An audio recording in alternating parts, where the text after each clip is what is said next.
Hello, salutations. What it do is Stop the Gamer off out the do-rag gang. You know the vibes, like, subscribe, let's get it. And welcome to the Aftershow Podcast. I am, of course, Sadat the Gamer, hosted right And next to I, me. I'm Wait, Casual Avenger. wait for me to bring you in. You know, professional broadcasters. Anyway, like I was saying, I'm Sadat the Gamer. Of course, I am joined by my co-host Casual Avenger. Jay Shockblast, because Casual Avenger is eating deep dish. So no, we will not be entertaining any whitewashing of Casual Avenger today. I guess I didn't think of it that way, but I should have. Race swapping only goes one way in Hollywood. I mean, I guess. Get with the times, boomer. Yeah. We got a fun show for you. We missed last week because I slept through my alarm. So we are back. Because Sadat was eating deep dish. I wish I was eating dish. Actually, I don't. I love the idea of deep dish, but I don't care enough to actually pursue it. I'm fine with normal actual pizza and not casserole disguised as pizza. But we're going to rock out. We got a lot to talk about. We got Secret Invasion episodes 1 and 2 that we can talk about since we missed last week. I did a couple live watch parties for those at 3:00 in the morning. I saw that. It's terrible. I hate having to do that, and I won't be doing it again, especially for this mid-ass show. I'm thinking of doing like 8 p.m. watch parties, which is when there should be doing it. So Wednesday evening at 8 p.m. I'm thinking of doing a watch party instead, because 3 a.m. is nonsense. Stop it. Yeah, I'm assuming they're just doing it at like midnight Pacific. Yeah, and it's silly. Like if that model for scheduling was mainly for binging. That was the streaming model. You just throw it up at 3 a.m. on a weekend, and then everyone just spends the next 3 days just going through the full season. But when you're going to do a episode every week, it's been proven time and time again, the best way to maximize reach is to have it come on at prime time so that everyone can gather around at the same time and watch it, discuss it, dissect it.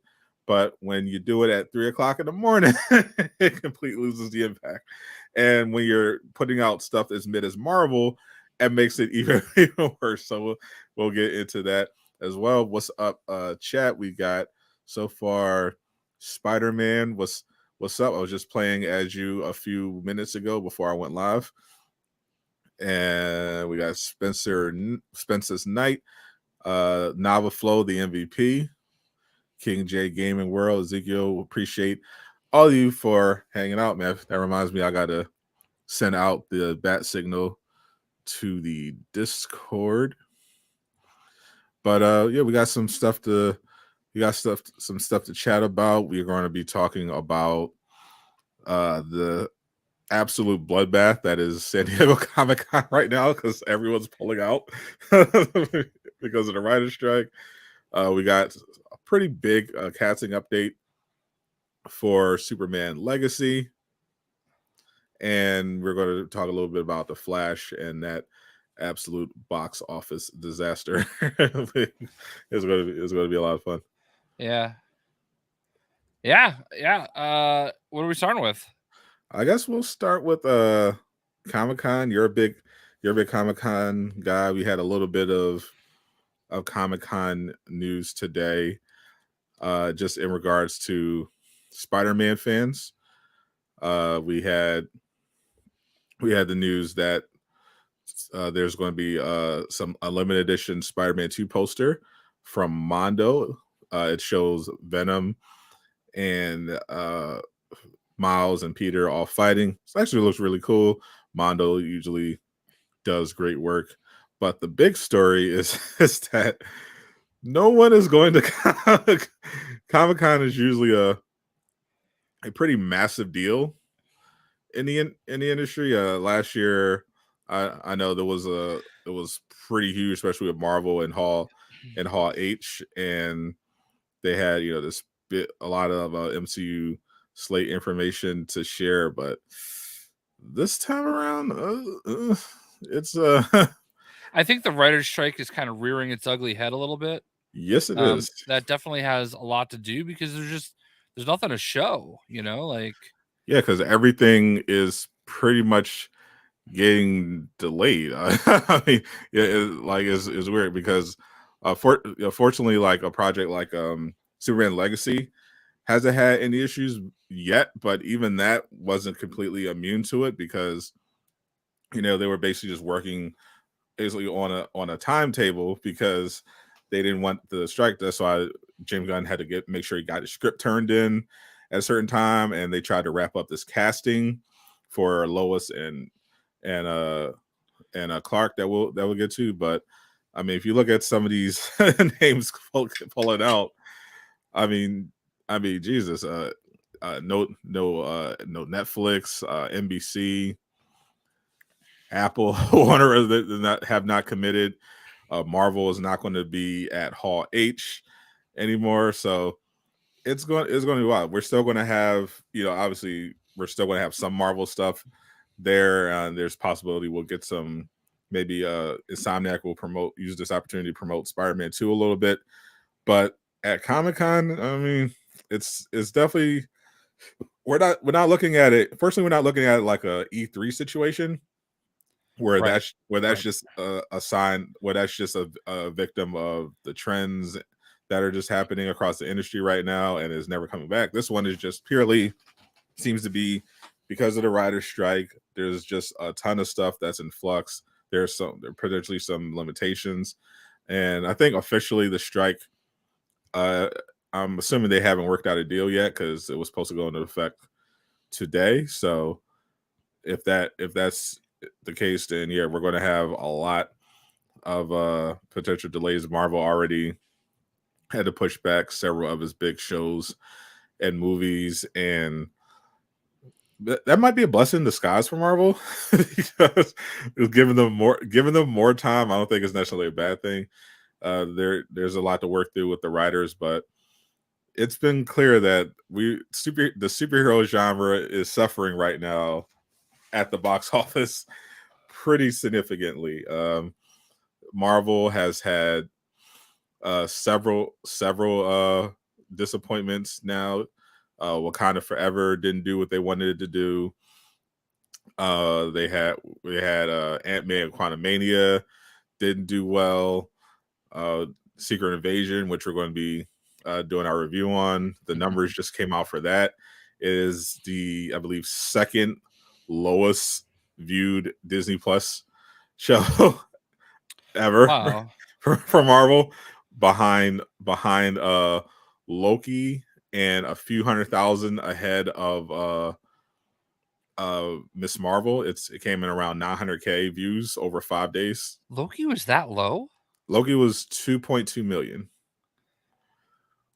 I mean, that's still a good TV rating, though. Not 2.2 million across 5 days for a Marvel show. I don't know about that's not that's not very much. But for when it comes to streaming, it's usually a lot. You usually want a lot higher when preferably they want like Stranger Things numbers, but Yeah. 2.2 million that's like Abbott Elementary numbers. I mean, it's like Monday Night Raw numbers is basically what I'm thinking. Like WWE does about a 2.5. And on one night, where this is talking about, and this is across 5 days. Yeah. So which is crazy. But I mean, it's not. It's not terribly surprising. Like Loki had a lot of hype going into it, but the first episode definitely took the wind out of a lot of people's sails, I think. Yeah, it almost got me divorced. I don't think you told that story yet. I tweeted something about it. So I watched it with my wife, and one of my wife's favorite shows of all time is How I Met Your Mother. How I Met Your Mother. Okay. So she is still like in shock over the final scene of the first episode. Like she is still coping. Like we had to get her a prescription for copium. Like Was that bad? yeah. Yeah, she and I knew it was coming too. And cuz like I watched it in the morning so I didn't get spoiled. And I knew it was coming, and when it happened I kind of just looked at her and she just didn't know what to do. My phone is blowing up right now cuz you can hear me talking about her. And Uh oh. uh yeah, not shocked, mad, she said. She's very mad at it. She's gonna write a very, very strongly worded letter to Marvel. That's fair. That's fair. I'm sure they appreciate Yeah, the novelty of getting a letter instead of a angry Twitter yeah. reply. She's very upset about Robin Schabotsky. I think I've watched like 2 episodes of How I Met Your Mother. I don't know. Yeah. I just couldn't care for it. Well, I think she was the mother. Yeah. Yeah, I think I remember. I think Marvel spoiled. I think Marvel's actually spoiled a couple shows on Disney Plus. Besides How Much I remember in She-Hulk, they had a spoiler for The Sopranos. I think a major spoiler for The Sopranos. I haven't. I haven't. I haven't finished it. I haven't finished it yet. That's a. That's a. There are people who haven't caught The Sopranos yet. You know. Yeah. Be mindful of spoilers. Marvel. Yeah. Oh well, I mean, there's not really a spoiler for How I Met Your Mother, but like, what's her face? That's Maria Hill was like one of the main characters on the show. So that's she just looks at her and she's like, oh, it's Robin Schabotsky, you know. So Or that Marvel agent. yeah, hey, I know most of us look at her and we're like, oh, it's Maria Hill, you know, but yeah, I don't know. It's hard. Skrull is hard. It's not like it's obviously not even remotely anywhere based off of the Secret Invasion storyline from the comics, which incorporated a lot of different actual, characters being taken, Yeah. and ended with Deadpool being hired by Nick Fury to kill the Skrull Queen, killing her in a way that Norman Osborn was able to take credit for it, not getting paid, and having one of the most amazing battles with Bullseye ever. Basically embarrassed Bullseye so badly that he went to the bank, took out all the money Deadpool was owed, and paid him just to leave him alone. And that's how Norman Osborn ended up becoming Iron Patriot. That was good. So Good thing we didn't have any of that in a Marvel series. That sounds way too exciting. No, we just have we just have Samuel L. Jackson's character from Pulp Fiction beaming down to Earth and that's asking. That's an insult to his character from Pulp Fiction because No, it's like it's a poor man's, but like yeah. I feel he was cool. Like, he was cool. He got stuff done. He was about that. He was about the action. Samuel L. Jackson, old man Jules. Okay, man. Like it's actually really sad to watch. I mean, he's limping all the time. He's getting just randomly manhandled by agents. He's telling just rambling stories about segregation. It's weird. Everything about the show is off, and I don't know if it's just the shocking end of the first episode, but the second episode was confusing, and like we're not gonna sit here and act like Rhodey isn't a Skrull, right? Oh, like right. he was like totally out of character.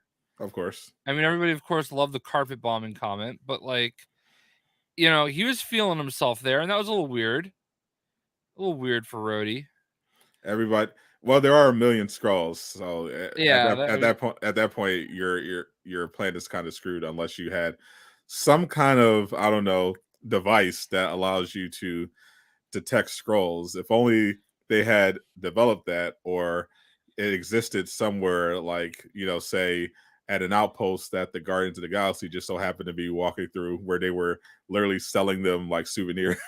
I didn't pick up that Khaleesi was the daughter right away, because I mean, I didn't. Who remembered Gaia is the name?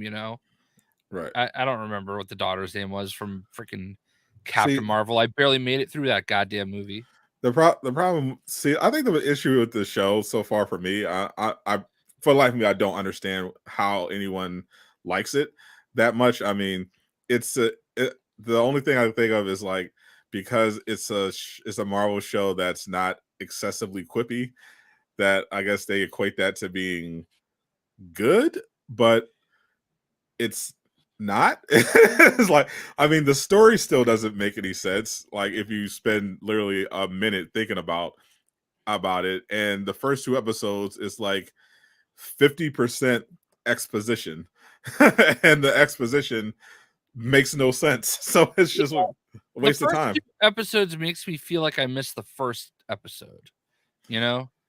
Yeah, because technically, see, the issue with the Secret Invasion is that technically it's not Secret Invasion. Obviously, it has very little to do with the comic book run, but it's technically a sequel to Captain Marvel. It's not a standalone thing. It's not something they've been building up across multiple movies. It's literally just, this is what happens after 20, 30 years after the events of Captain Marvel. Yeah.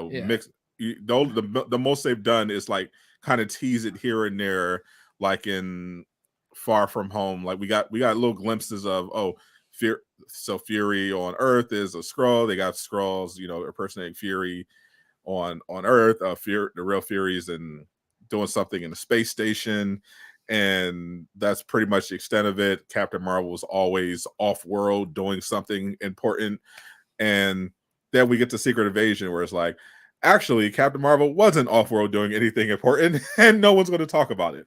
And Fury was apparently not in the space station doing anything.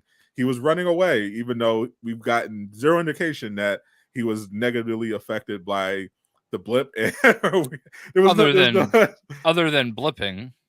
yeah, like he came back, and like we got to see other people's how they dealt with the blip, and I mean, they seem fine. Far From Home, they made it look like a joke. In Hawkeye, uh they all they the widows seem to be okay. I mean, it's just like, but apparently it broke Fury, even though literally the only time we saw Fury, he was just kind of chilling, looking like you didn't have a care in the world. And Yeah. It does feel it's definitely a prequel to the Marvels, because we've seen that one clip in the Marvels.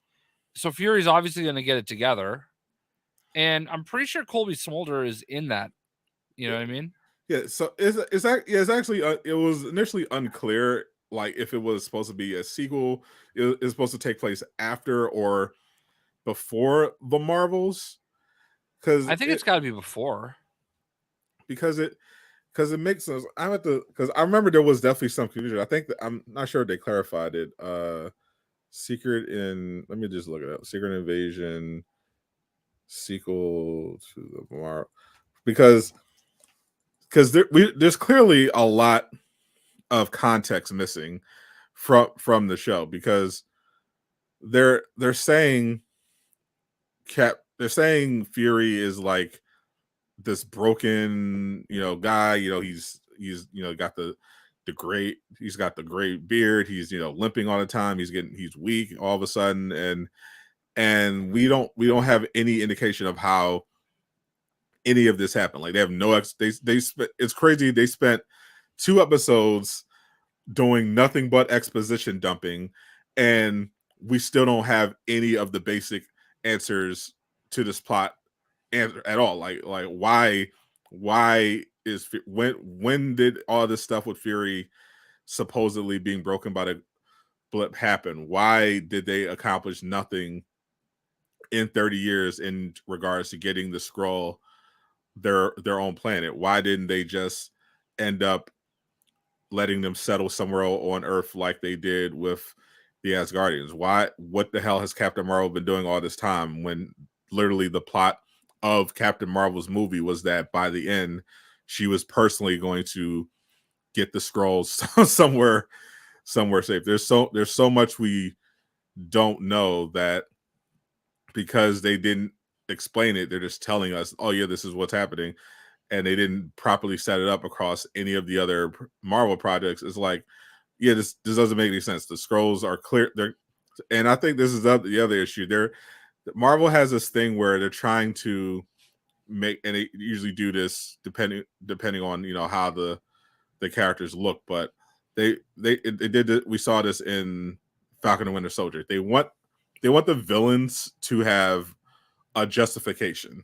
Like they want it to be shades of gray. Oh well, they're technically the villain, but they have a righteous cause. Like we saw this all the way back in Black Panther. Killmonger, sure, he's a villain, but he would, sure, he killed a lot of people and he was trying to wage war and treat Wakanda like an imperialist power, and he, destroyed the heart shape, but he was doing it to fight racism, so it's fine. and the Flag Smashers, objectively, terrorists, but they were doing it because income inequality or something. So it's just like, everyone has to have a cause, a righteous cause. They can't just be bad guys. They just can't be evil.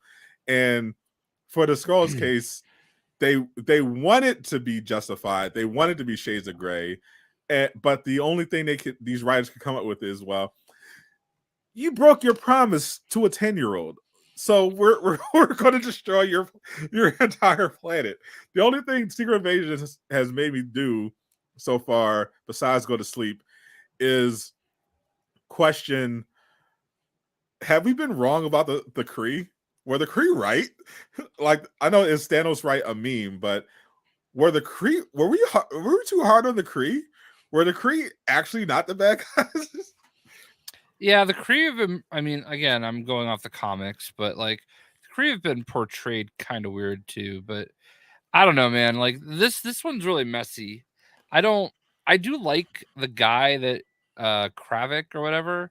Like the actual actor that's playing him, I think is doing his job. He's probably one of the two best on the show so far. The other being, I think he's a good actor, not in this show. Like, well, the British lady is killing it. Yeah, she's doing a good job, but that one, like Kravik's, to me, his acting's been pretty awful. Especially that one scene where he's meeting with the council and he's basically trying to justify his actions. And he's like, "This is war." I was crying. Yeah. I was crying laughing. Yeah, that was pretty. Yeah. All right. I was like, how did that make it through edit? Like, how did they record that and not just like, yeah, let's do that one again, but less Shakespeare? Yeah. what is this, bro? All right, I'll give you that one. I don't know. The whole thing's just like tough to like. It's tough to get excited about right now, and maybe it's because this is like the first show that there's not like. I mean, Nick Fury is cool, he's Doomkill is our Nick Fury, but like I don't really know that this Nick Fury sucks. I mean, but like I don't know, like in every way. That's the heavy hitter, and I haven't like. I mean, it's only 2 episodes. The first episode I thought was okay. Second episode, I was just like, what the fuck? Like, what was that all about? And I just don't know where they're going to go from here. I mean, obviously, I don't know how a spoiler we want to be, but, at the end of the episode, it seems to be implying that maybe they're, going a little super with their Skrull, I don't know if you piece together all the items they had. They had like a piece of Groot, a piece of Cull Obsidian. Oh, okay. Yeah, Um, I didn't. I usually watch Easter egg videos for like Marvel, but I cared. I gave so little of a shit about Secret Invasion that I didn't even bother. Sorry, heavy spoilers, but not yeah, I mean, not. I as we're watching it, I mean, the Groot and Cull Obsidian stuck out to me right away, and then I just thought about it for a second. I'm like, oh, they're making like their own Super Skrull, and it's So not going to be based on the Fantastic Four. so apparently this takes place in the present day MCU. So mid 2025, which is so then is the Marvels a prequel to Secret Invasion? I really think it's the other way around because the space station is like a mystery, and I'm looking at like the MC, the official MCU timeline right now. Let me see. Oh, they don't have the Marvels yet. hold on. The Secret Invasion supposedly takes place in 2025. That's what's officially, and we all know it's a direct sequel The to Marvels and Secret Captain Marvel. Invasion are both set in 2025. The Marvels picks up directly after Miss Marvel, which is set in 2025. Secret Invasion will hit on the 21st. Marvels in the theater November 10th. However, the events of Secret Invasion do not necessarily happen before the action in the Marvels, chronologically speaking. The Marvels will be set after the events of Secret Invasion. So it's both. So it's both because they do. So it's both because they so the so they do flashbacks obviously because they're referencing stuff that happened with like the in the cap during the Captain Marvel era, like they had DH Nick Fury, but then they'll cut the present day. So yeah, it takes place in present day. So so it is present day. You know what I just realized? I just realized what I read was like a chat GTB thing. Oh, chat GPT thing. Yeah, like I use Bing for the Microsoft rewards, and Oh, I saw like articles listed. I use Google. I'm looking. I was looking on the the wiki. Yeah, the on the Marvels. So on the Marvels wiki, it says it's a sequel to Captain Marvel. On the Marvel, this is very unclear. It clearly takes place in the present day, but it's but some source says it's a sequel to Captain Marvel, but others say it's a uh, it's at the same like what does that mean? And it is not clear. It's hard to get a clear answer, but it's supposed to be in the present day, but it's unclear when exactly the Marvels happens. The Marvels just I'm looking at this Screen Rant article right now because it's All right, asking if they accidentally spoiled the Secret Invasion ending. Secret Invasion happens before the action of Marvel's, chronologically speaking. MCU timeline is always important when looking at the grand scheme of things. Thanks to Marvel, we know Kamala Khan discovers and starts using her powers around the fall of 2025. And considering that Miss Marvel's credits scene is actually a scene from the Marvels, we can establish that the action in the upcoming Captain Marvel sequel happens not long after that. Therefore, we could be looking at late 2025, early 2026 for the event of the Marvels. Uh,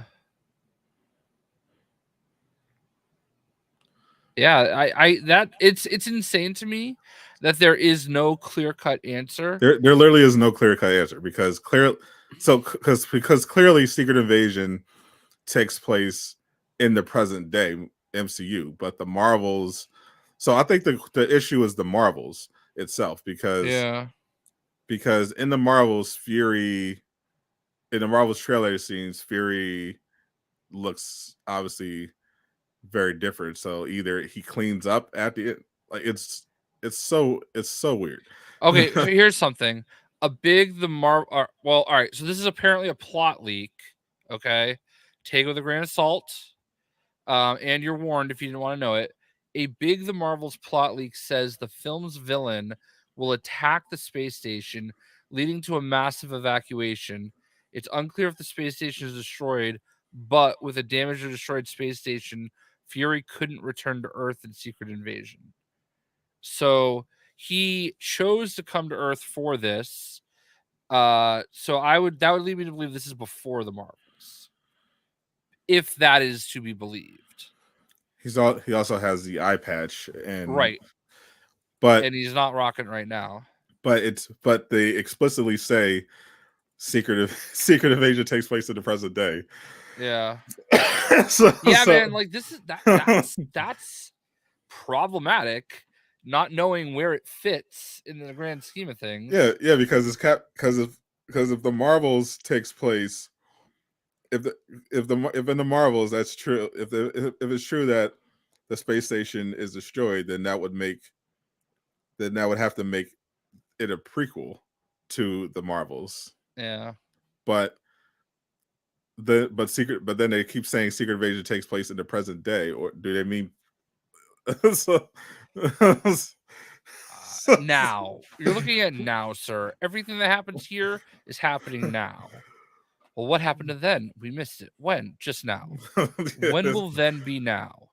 Soon. Spaceballs. Because in the trailer we do see Fury is on a space station. Like that's where Yeah. everything kicks off in the trailer with the body swapping. So I think the writer, I think because of all the delays, because you know what I think happened. I think Secret Invasion does take place in the present day, but the Marvels has had so many delays and reshoots that it's completely screwed. Threw everything out of whack. Yeah. Like the Marvels was supposed to come out a lot soon. Like the Marvels was supposed to come out before Secret Invasion. Remember, like Yeah. a while before Secret Invasion, but it kept getting delayed over and over again. But like, am I crazy that like seeing the trailer for Secret Invasion, we do see Nick Fury come down to Earth, and we also I get it seems to be implied that they're communicating with Earth from the space station. Right. And the impression I get from Secret Invasion is that this is the first time he's been back to Earth in a long time. Yeah. Because And they keep saying you broke your promise, you disappeared, you've been on the space station. They keep emphasizing that. Right. And nobody's talked to him. So it seems to me that the Marvels has to be after, because we see him back on Earth again. He's not disheveled. He's got it all together. And like Monica is just randomly with him, like no big deal. Yeah, it's And you would think that he'd be able to call, like, it looks like he's working with the three of them anyway. So like if shit hits the fan with the Skrulls, you would think he could just say, "Hey, yo, let's do this." I mean, you think he could just do that with any of the other Avengers? Yeah, that's true too. I think they addressed that though. I think that they're like trying to leave them out of it so that like they don't become part of the problem. They tried. I mean, they did not do a good job of it. Like I know they brought it up in the Skrulls. It was like, what if the Avengers get involved? You don't think I thought of a plan for that? And that's all. They don't elaborate. Don't elaborate. So that's just, and it was a dubbed in line. So the writers probably realized, oops, the Avengers could screw this up. But that's like what I think about when I think of like the comic. You know what I mean? Like the comic version, I think off memory, like Spider-Woman was a Skrull. I think she was the Skrull Queen, actually. So like, yeah, there were a lot of those people, and I did like the way that they showed that how they took over for the people, like without kind of killing them. They just like took their person, and then they took their mind, and then they kind of leave them in those little whatever with their minds all tapped and everything. Right. Because that is kind of what they did in the comics. And Fury also has a Skrull wife, apparently. Yeah, that was weird too. That was very weird. Maybe this Fury is a Skrull. I don't know. I I don't know. mean, The whole it's a weird. I don't. There. It wants to be good. It wants to be. It very badly wants to be good for sure. Yeah, it wants to be good. It wants to be this spy thriller. It's halfway there, but then it just has these massive missteps. Yeah, because it's not thrilling and the plot makes no sense. and honestly, Khaleesi's whole role makes no sense either. Is she with them? Is she against them? Why is she spying on her own people? Why did she let the bombing actually happen? Yeah, the idea I guess they were going for is that she's conflicted. She's down with the cause, go terrorism, but she's not fully bought into the Kool-Aid, so she's flippable, except they didn't spend much time, allowing that process to organically build, and it's like, oh yeah, now she's just kind of helping Fury, but also not doing a very good job of it. She's not inner circle, but she's supposed to be inner. Like it's weird. So she's kind of just like in the way. Yeah, she's not really providing any value. She's helping her dad, not Fury. Yeah, but she's not really providing any value either way. Like she's clearly was supposed to have been trying to stop all this, but she's not doing really much of anything, and it's clear. Show makes her look so old too. I don't know if you've noticed that, but obviously it's been quite a few years since Game of Thrones, but I think it's just old. I think it's just the aesthetics of the show. It's a lot. It takes place, Russia and London, and it's supposed to be really dreary and dark, and they use very muted colors. Yeah, but I guess Sam is looking pretty old too. My wife wants to call him Sammy. I don't know. I told her I wasn't sure if that was allowed. Well, we'll forgive it. He's been slacking lately. Yeah. He's looking older, but he is old, and he's shockingly old. And I don't think we think of that. I think he's in his 70s now. Samuel L. Jackson, the real Samuel L. Jackson is let's see. And I knew he was up there, but I didn't really think about it that way. Yeah, he's 74 years old. Yeah. And he looks it in this show. And I feel like it's the first time he's really shown his age. Yeah, and usually, Hollywood is good at that. They convinced us that Liam Neeson was an action star. Yeah. for several movies. But when you don't have a big budget anymore, or a lot of really talented direction, then this is kind of. I have liked how grounded it is. I've liked that they've clearly did a lot of on location stuff. I think that's one of the things that's really hurt the shows is that they've been utilizing that new sound stage that they just love. Yeah, way too much. But that definitely fair, because it's that is one of the few it's one of the few bright spots, because it's it looks like it should be good, but it's just not. Yeah. It's just not, because immediately I always think of all the other stuff Marvel put out on Disney Plus, and thinking of where it stands in relation to other projects, and it's just so aggressively mid, because it takes itself, because that's the problem when a show takes itself, or a project takes itself very seriously and still isn't good. It's kind of hard to watch. Yeah, at least something like Fast and Furious is they're clearly having fun. They bought into the meme. They understand the assignment. This is just oh yeah, this is we're gonna tell a grounded spy thriller, and it's no, it's just boring. That's what it is. it has no personality, it has no character, and it's just sad. Like Miss Marvel, for for all its flaws, had a charm to it because it had a really fun cast. Mont Blancy's fantastic. The first few episodes had some really clever directing and editing, and even if it wasn't obviously Oscar level writing or anything like that, it was still charming and interesting to a degree. It kind of dragged on once we got to the partition stuff and it kind of ran out of plot at the end. But it's just like, this is just so dry because it's so much talking, and the action, and when it does get to the action is really, for the most part, not very compelling either. And I'm all for some good dialogue, but the dialogue's not good, and it's mostly just exposition, and the exposition isn't good because the story inherently makes no sense. The Skrulls' motivation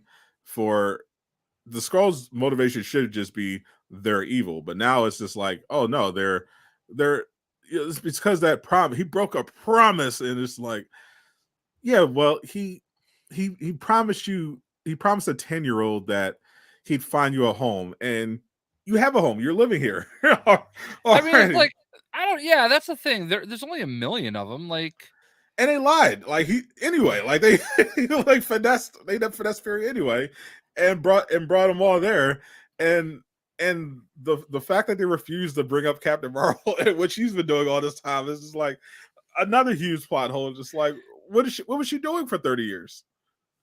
Yeah, she doesn't go on Earth specifically because she's dealing with stuff in space. She can fly faster than the speed of light. How is she not? She knows we know the Guardians. Between the Guardians and Captain Marvel, they couldn't find a single uninhabited planet the Skrull can live on in 30 years. Really? they couldn't just let them go to nowhere. Real anywhere? Yeah, They could. You're telling me over 30 years they couldn't find a single planet for the Skrull to live on in 30 years with all they know, with all their capabilities. Yeah. Not a one. Well, to be fair, I don't know how much they would have interacted with the Guardians. I mean, I know they meet them in Infinity War, but then everybody snaps, So, but still, like it's true, But they we know they're in communication though, because I mean we saw that wasn't there for that. Yeah, but who knows what the hell they're doing with Fury? But we know they have their weekly Zoom sessions, with Captain Marvel and Banner, who's also on the spaceship flying around. Everyone has no problem flying through space and finding shit except the damn Skrull. No one can find them. Everyone can find. Well, they all got there somehow. They themselves have been traveling. They're refugees. The Guardians are all over. No one at any point, like Fury has been holding this the entire time. At no point did Fury say, hey Thor, you're an interdimensional god. Do you know of any place? You have the Bifrost, right? Do you know of any place where the Skrull, like, nothing. They couldn't find a single place in all the 9 realms across the multiverse for the fucking Skrulls to live on in 30 years. Come on. Yeah. It's definitely questionable for sure. This is absolutely bafflingly dog shit writing. All they had to do was just say Skrulls are evil, call it a day. That's all they had to do. If they set that up in Captain Marvel, that would have been fine. Skrulls are bad, Kree are bad, everyone's bad, Skrull feature threat, done. Yeah, actually, why are we even having that conversation? You're right. Skrulls are bad. They're always bad. They're never portrayed as good. There's nothing redeeming about them. I actually forgot that was one of my main complaints about Captain Marvel, is how they were making them seem like they were the good guys when they were always the bad guys. They're always evil. They're always the villain. Yeah, that's why everyone hates them. They Yeah. suck. There's terrible So what people. are we even doing here? Why are we spending the first two episodes trying to justify the Skrulls' nonsensical actions? They're evil. They're bad people. They're evil. They're bad people. That's all it is. They suck. Yeah. There's it has nothing to do with a promise. They were just bad. Yeah. Yeah, I don't know, man. I'm intrigued. Even with all that said, I'm still intrigued because like it's like towing the line of being watchable in a train wreck, you know? Yeah. And at any given moment it could cross back over to either side. So I'm hoping. I am typically the more forgiving of the two of us. Yes, you are. Yes, you are. I'm hoping that maybe, you know, Maria Hill fell so that everyone else could run. I'm hoping that Fury gives us some more stories about fried chicken and deviled eggs. Personally, Yeah. Yeah. that was a highlight. That was a highlight. Episode two. I hope that I hope that Rhodey actually carpet bombs a nation. Oh yeah, for the culture, brother. Yeah. Yeah. He starts a war. Yeah. Man. Yeah. That right up, that's right up there for me with my enemies called me Namor. As the peak of MCU cringe. We need to get a soundboard. I got I need remind myself to set up a soundboard. Yeah, Capte, you let the boss know. He needs to set that soundboard up. Remind me, I have to figure out a soundboard. I have to figure out how to do it with actually I do know how to. I'm looking at I'm looking at it right. I'm looking at it right now. I could I guess I could technically add it as background music. So yeah, I could just trigger the soundboard. Yeah, so we got this is war and my enemies call me the war. All right, we're gonna add that to the to the official Aftershow soundboard going forward. So we can cue that up. tweet at me, Capte. So I remember. My enemies call me no more. Dude, I don't even think Nava can roll his R that hard. now that I've been practicing that, you know, because the key is because you gotta really drag it. Like my enemies call me no more. now you just sound like Cardi B. Right. Okay. Yeah. Speaking of Namarty B. Namarty B. There we go. Speaking of disasters, I guess we should talk about the Flash in the room. Yeah. Because holy shit, is this bad? Have we even had a chance to talk about this on the show yet? I think we did. I think we did we do it? We both saw it opening day, and I think our last show. I think we did a non. I think we wait, no, we didn't. We didn't do it. I at least I didn't post it. I don't remember the non-spoiler review. I know I posted the non-spoiler review of the Across the Spider-Verse. Yeah, we did talk about that. But I don't think I did it for the Flash because we didn't breaking news.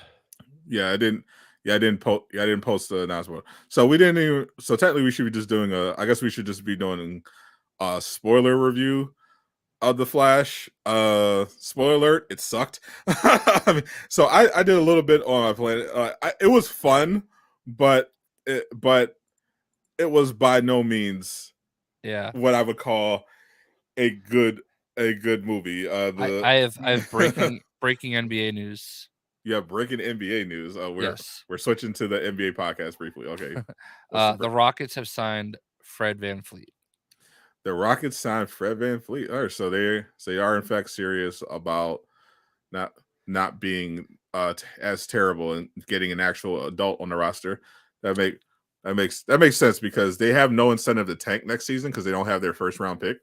Yeah. I just figured I'd throw that out there real quick. We don't have to like dwell on it, but Yeah, I mean it's not. It's not like a huge splashy. it's, it's, yeah, it's meaningful if you're a basketball head. Otherwise, no. yeah. But so the Flash, I did a video on the channel breaking down the post credit scene, which was dog water, but I didn't do a full. We didn't do a full review. I guess we could do it. Like the CGI is obviously a war crime. It's some of the most egregiously bad I've seen in decades. I mean, it's definitely it's literally CW levels of terrible. I enjoyed the post credit scene, but it was useless. Like, I mean, because how do you not just enjoy a good drunken, banter from Jason Momoa? You know what I mean? They're just so to me. There's just so many ways you could have had a Yeah, more interesting post credit scene. It was just like that. Especially since we found out they cut they one of the many reshoots they did was cutting the ending. There was I know there was one ending where Supergirl and Keaton's Batman show up on the steps. There was one where Wonder Woman and Henry Cavill's Superman show up, and instead they just ended with Clooney's Batman showing up, which was James Gunn's just way of just making the whole thing a joke. yeah, And then we go to a post credit scene where it's just Barry helping drunk Jason Momoa and explaining how his adventures through time and how Aquaman is somehow the same all the time. So it's like they they didn't even do the basics of what they were supposed to do, which was reboot everything. Like they were like, oh well, the Flashpoint is going to reset everything, except they didn't really reset anything. So now we're at a point where when they do these new movies, just like, oh, we're just going to forget about it because the Flash didn't really do anything. It's like it makes no. It would have made sense if they ended it in a way where it's like, oh, the at least give us a preview of what's to come in chapter one, Gods and Monsters, or set the tone so that we understand. Like as far as we know, if this is the rebooted DCU after Flashpoint, Jason Momoa is still Aquaman, George Clooney is Bruce Wayne, Ezra Miller is still Barry Allen.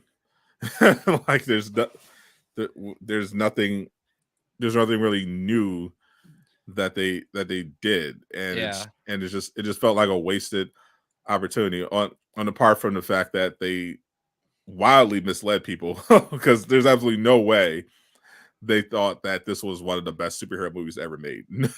yeah. There's no way. There was a lot of that, and I think, I mean, it's got to be tough for them because they were battling the backlash against Ezra Miller, and I don't think they helped matters by having Ezra Miller put a baby in a microwave.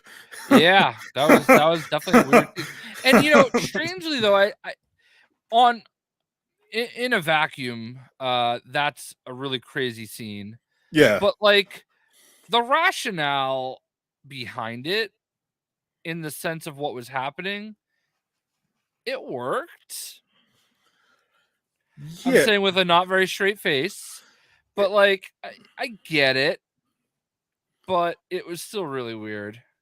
Well, the problem is because they made the mistake of trying to apply science and logic to the Speed Force and how it works, and not understanding that they're not nearly smart enough to do to do this Yeah.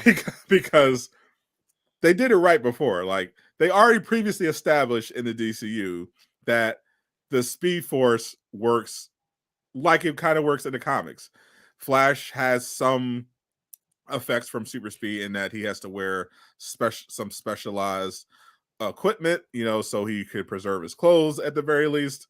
But when it comes to how it interacts with people, the Speed Force protects them, so he can grab people at super speed, do whatever, no consequences. We see this throughout the Justice League, both the Whedon cut and the Snyder cut.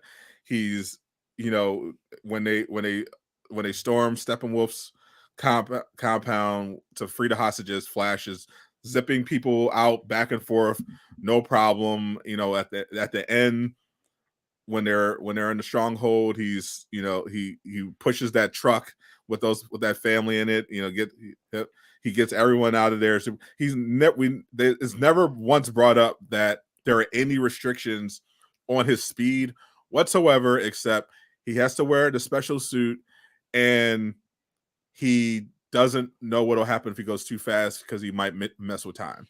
Those are pretty much. There was nothing about, I can't move anyone too far this way or that way, because if you start trying to apply physics to the scene and try to ground it, then it immediately falls apart. Because first of all, if newborn babies fell out a window at terminal velocity, they would be dead already. Yeah. They physically can't handle the trauma and the force on them, so they'd be dead regardless. But if you are impacting force on them with your super speed, then it doesn't matter if he's only moving them a foot or an inch. If he's moving so fast that everything is relatively basically frozen in time around him, that level of speed, if he touched a truck, let alone a fucking baby, it would explode. So it doesn't make any sense even in their explanation. So they might as well have not even bothered to jump through all those hoops. Just have them save the babies without throwing one in a microwave. Well, not only that, because we've seen 9 seasons of The Flash, yes, where it's literally been a plot point for him to race people around everywhere, you know. So I feel like we're all kind of used to the fact that he can move people without repercussions. Yeah, occasionally Just leave it alone. Yeah, occasionally John Diggle throws up. That's it. Yeah. You know. Yeah, just leave it. It's hard enough to incorporate super speed in writing without trying to bog it down with real world physics. Just don't, if you're not going to fully commit to it, especially if you've already committed to the opposite, don't try to throw it in and make up some nonsense. I think they just really wanted to put a baby in a microwave. I think that just really, maybe Ezra Miller really just pushed for that. Well, it is James Gunn after all. It was just like, you know what, Muschietti was just like, you know what, I really love the idea of Ezra putting a baby in a microwave. We got to have that. Yeah. You got it. and shockingly, the one of the greatest comic book movies ever made, according to James Gunn and several other prominent people, has not done very well at the box office. We just got the report that the Flash has officially entered into Birds of Prey territory, according to Collider. Officially, the Flash currently is at 91 million domestic for a total global gross of less than 215 million, which is just around, it's still less than the reported budget of about 220 million, but we know the actual budget is considerably more than that, right, when you factor in marketing and reshoots. So they also apparently lost about 1,500 screens. This was another record. This is the worst drop off for a DC film ever in terms of in the third week losing so many screenings.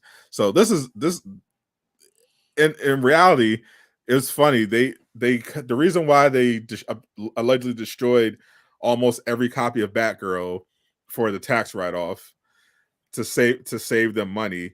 If they never released the Flash and did the same thing, it would have also saved them more money. Yeah, than actually I don't releasing it, think they because anticipated when you it. factor in the budget and the amount they spent on reshoots and marketing and how much it flopped, they've lost hundreds of millions of dollars on this. I just feel like they thought that people were gonna watch. You know what I mean? Like, I just don't think they felt like it would do this poorly. And I mean, did they watch it? Did we? I feel like we didn't watch well, the same that's movie. the thing. Like, I feel like they thought they were gonna have that huge opening weekend anyway, and then they would just go from there. I don't know, man. Like, they did a good job of getting the point out falsely that this was going to be very important and it could be the best movie ever. And like, I And feel like they created the a trailer was good good at least. buzz. The trailer was good at least. Yeah, excuse me. So But the pro, yeah, but so but many the pro, things just went wrong. yeah. I mean, you had to factor in the marketing. They couldn't have Ezra Miller marketed. This movie was delayed so many times. The whole DCU reboot thing made a lot of people lose enthusiasm. Then they cut Henry Cavill. See, what they really needed to do was optimize this film for word of mouth, because obviously they should have just made it an actual good film, Yeah. because when you hype it up that much and the result is so much worse, you're killing the word of mouth. Because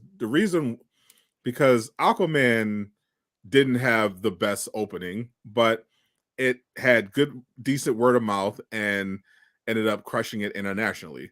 And this had terrible word of mouth because it looked horrible. They didn't have the fan service to back it up. They tried to throw in all these past Supermans, but people were waiting for the Henry Cavill. Henry Cavill didn't happen. They didn't have anything interesting in the post credit scene, so it's just like there's no reason for people to recommend seeing this movie. So it's just kind of like, oh yeah, we're like, who cares about this movie? It'll be on demand in 30 days. I actually liked that scene more than most people, I think. Like, I thought it was cool seeing um the OG. Nicolas Cage. Well, that actually wasn't that bad either, but Christopher Reeves. Yeah, my issue is that it was a cool scene, but Meant it nothing. looked dog shit. Well, it literally looked dog shit. He's dead, so it's like I don't know. It was a weird scene. And then that's the other problem. We found out that the reason why it looked so bad is because they didn't have any of the film. Like they were saying they were literally going on YouTube and taking clips from Christopher Reeves Superman to put it into the movie. I'm like, what the fuck? You spent $200 million on this shit. Where did the money go? Yeah. That's crazy. There had absolutely had to be some embezzling going on. There's no way you spent 220 million plus on this movie. There's absolutely no way. Yeah. I don't know. It was definitely, it wasn't as bad as Shazam though. I mean, that's not saying much. Well, all right. Did we decide whether or not it was better than Black Adam? All right, so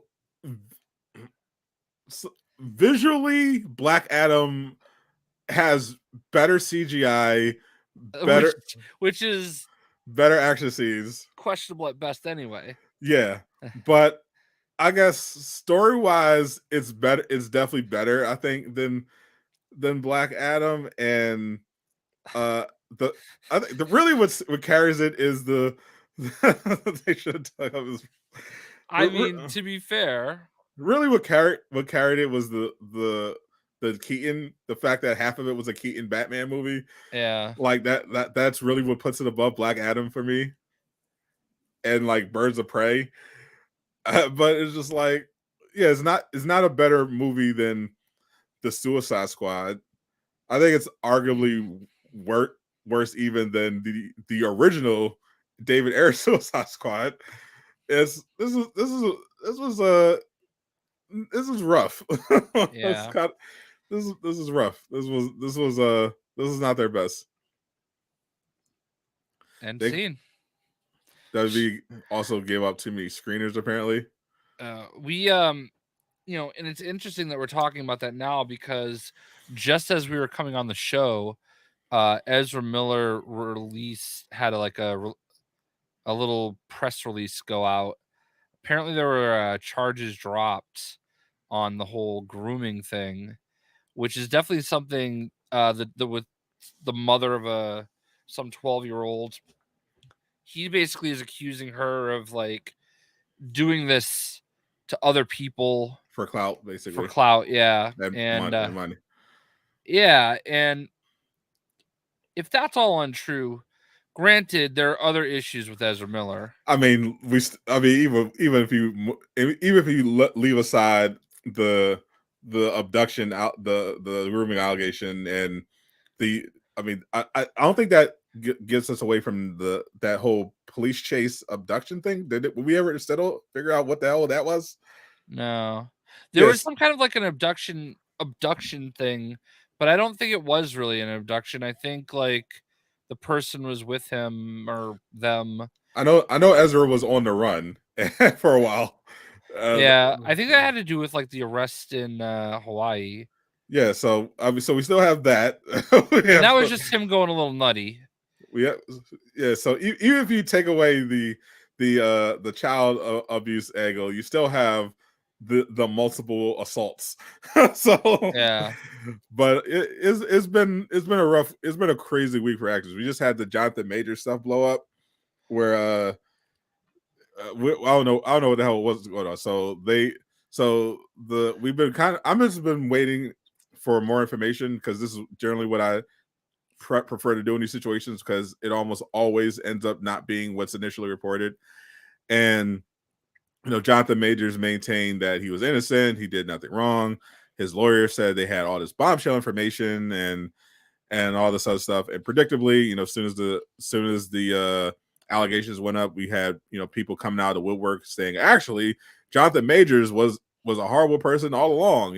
I knew him and this and this and this. Which weird how those stories always only come up when someone first gets in trouble and it becomes and it gets in the news. But then it's like we were just kind of waiting for the trial, and then all of a sudden we get the report from Newsweek that the alleged victim in the Majors case was actually arrested by by the police because they reviewed the evidence and apparently found. So based on what they presented and what apparently was what they found with the surveillance, what they're saying happened was that Jabari, I believe her name is, basically they got into an argument. She assaulted she assaulted Majors repeatedly, then went to a club, then broke into his place, got drunk, took pills, passed out, hurt herself. He found her, caught with the doorman because when he came in, called the police. They came and basically told her to tell them that he assaulted her because she had no idea what even happened because she had blacked out apparently. yeah. That's what they're saying happened and they have video and everything to back that up.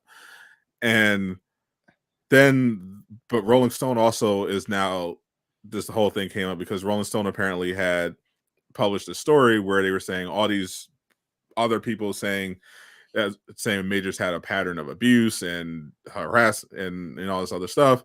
And then his team countered and said, "Oh, these are all lies. We sent them all this evidence, and they rejected it." And then Rolling Stone countered back and saying, "Actually, all the witnesses said that basically all the character witnesses you gave us, it was all cap."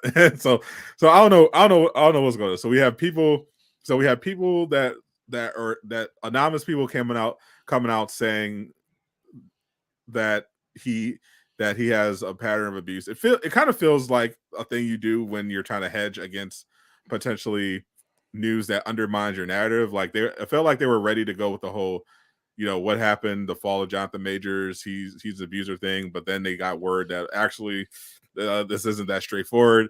There's evidence making it look like actually it was completely wrong, but then you have, actually he still had this pattern.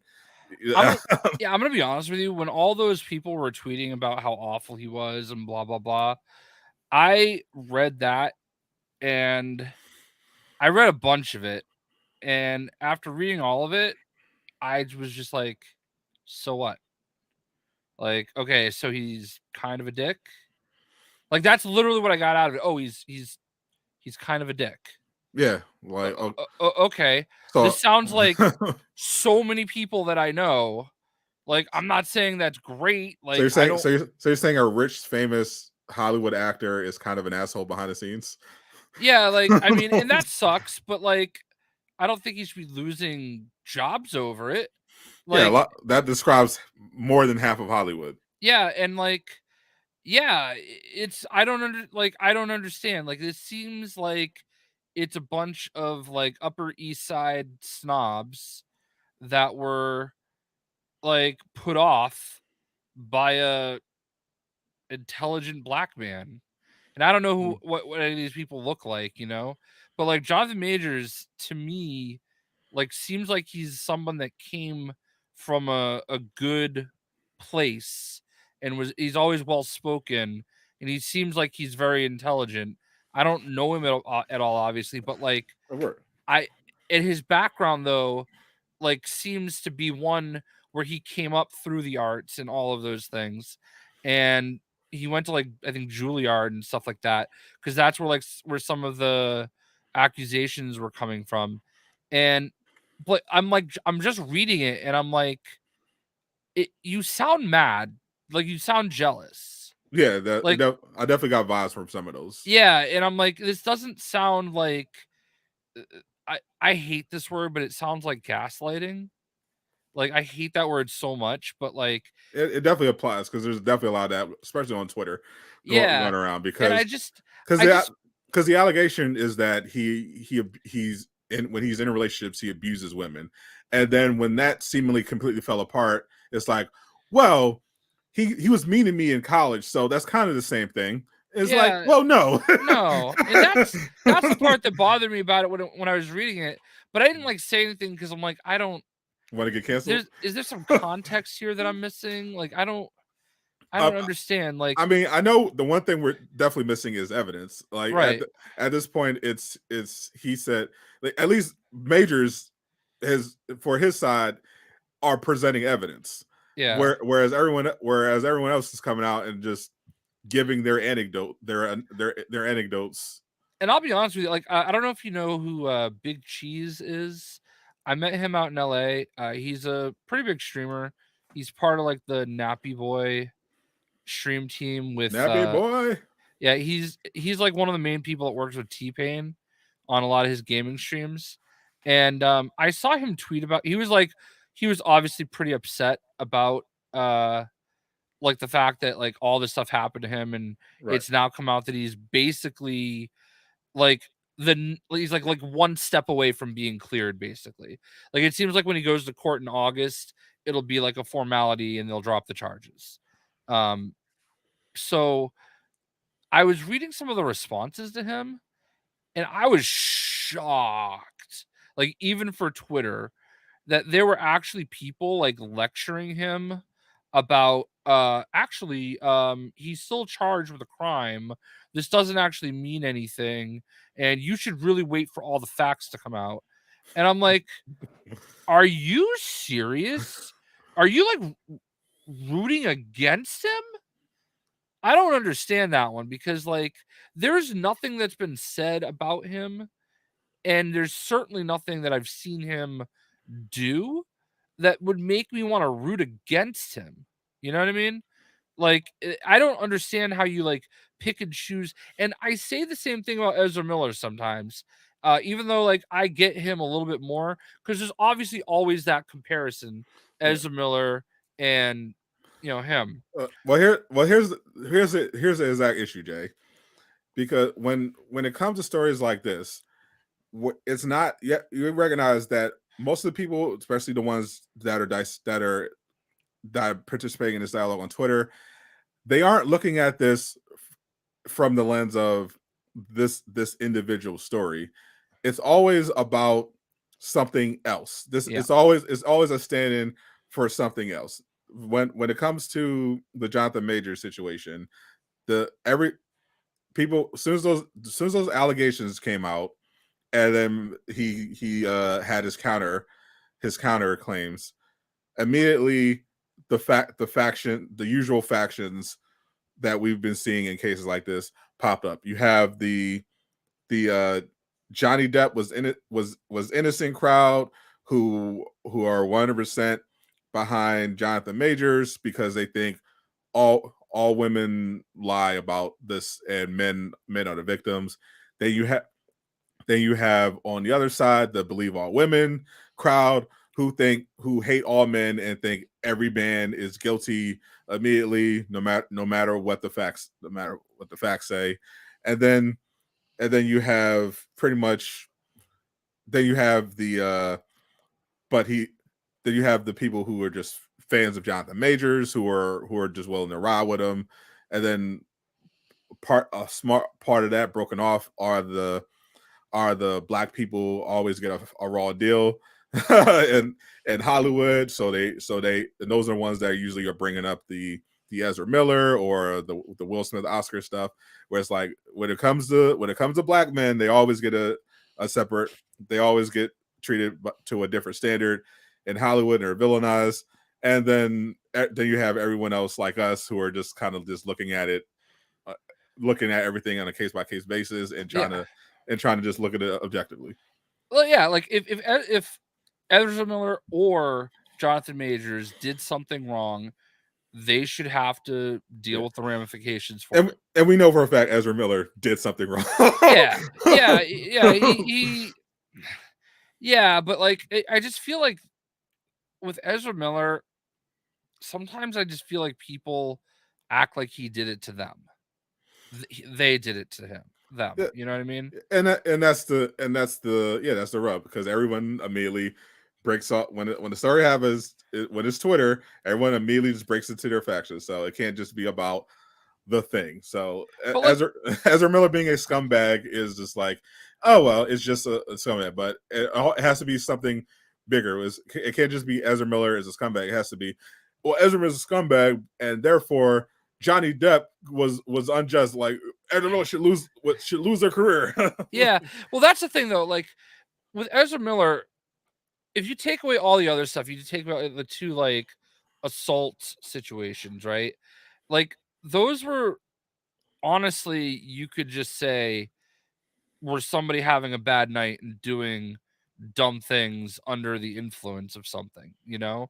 Like not condoning it, but like Under the influence of crazy. yeah, but like he's getting counseling. He's like trying to do all the things. I can't do the I'm he's not here, you know? Like I'm trying my best. I'm sorry.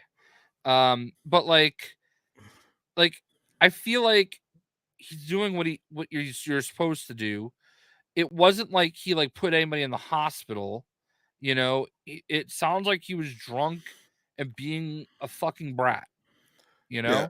Yeah. Here's the thing: Robert Downey Jr. did way worse than Ezra. Oh yes, yeah. And now we celebrate him because there's been some time in between. Yeah, and because there wasn't Twitter back then, right? And now, like everybody wants to hold everything when I know some of these people are doing worse on a daily basis. Whatever. Say it's definitely a sign of social media just amplifying everything. Yeah, and just the time. It was just the timing of it because normally no one would really care in a vacuum that Ezra Miller assaulted some people. Like, it's just like, oh, that's weird, and they would have moved on with the day. But it's just the fact that it came in the midst of, well, how Hollywood, basically just their crusade against Johnny Depp, and then the whole DCU thing, and people Snyder fans butt hurt that everyone is moving on and don't want Jack Snyder to do every single movie, and it's just like, why does Ezra Miller get to have the Flash movie? What? You know, it's always a thing. Yeah, it will always be a comparison too, because like, you know that, all right, Ezra Miller did his bad thing, Johnny Depp may or may not have done his bad thing, and Jonathan Majors may or may not have done his bad thing, and you want everything to be consistent, but it's not, because there's different people in charge of each project, and there's different people that are the people involved, And completely and different circumstances. exactly, exactly. So it's never apple to apple, and you can't expect apple to apple outcomes. Yeah, exactly. Ezra Miller committed some crimes, got off obviously more than other people would because Ezra Miller's rich and famous. So obviously the justice system doesn't apply to them equally. But in the Jonathan Majors situation, we're still waiting for the evidence. But currently, there's no evidence that he actually committed a crime, and I have to commend him though. Like, I feel like he's handled this pretty well. I mean, his lawyer definitely could have handled it better. What did I miss about that? I mean, those text messages were. Oh, I don't think I saw that. Not a great. So yeah, because when after he was released and they said, "Oh, he's innocent," he have all this. The lawyer was like, "We have all this evidence. This is going to get thrown out immediately."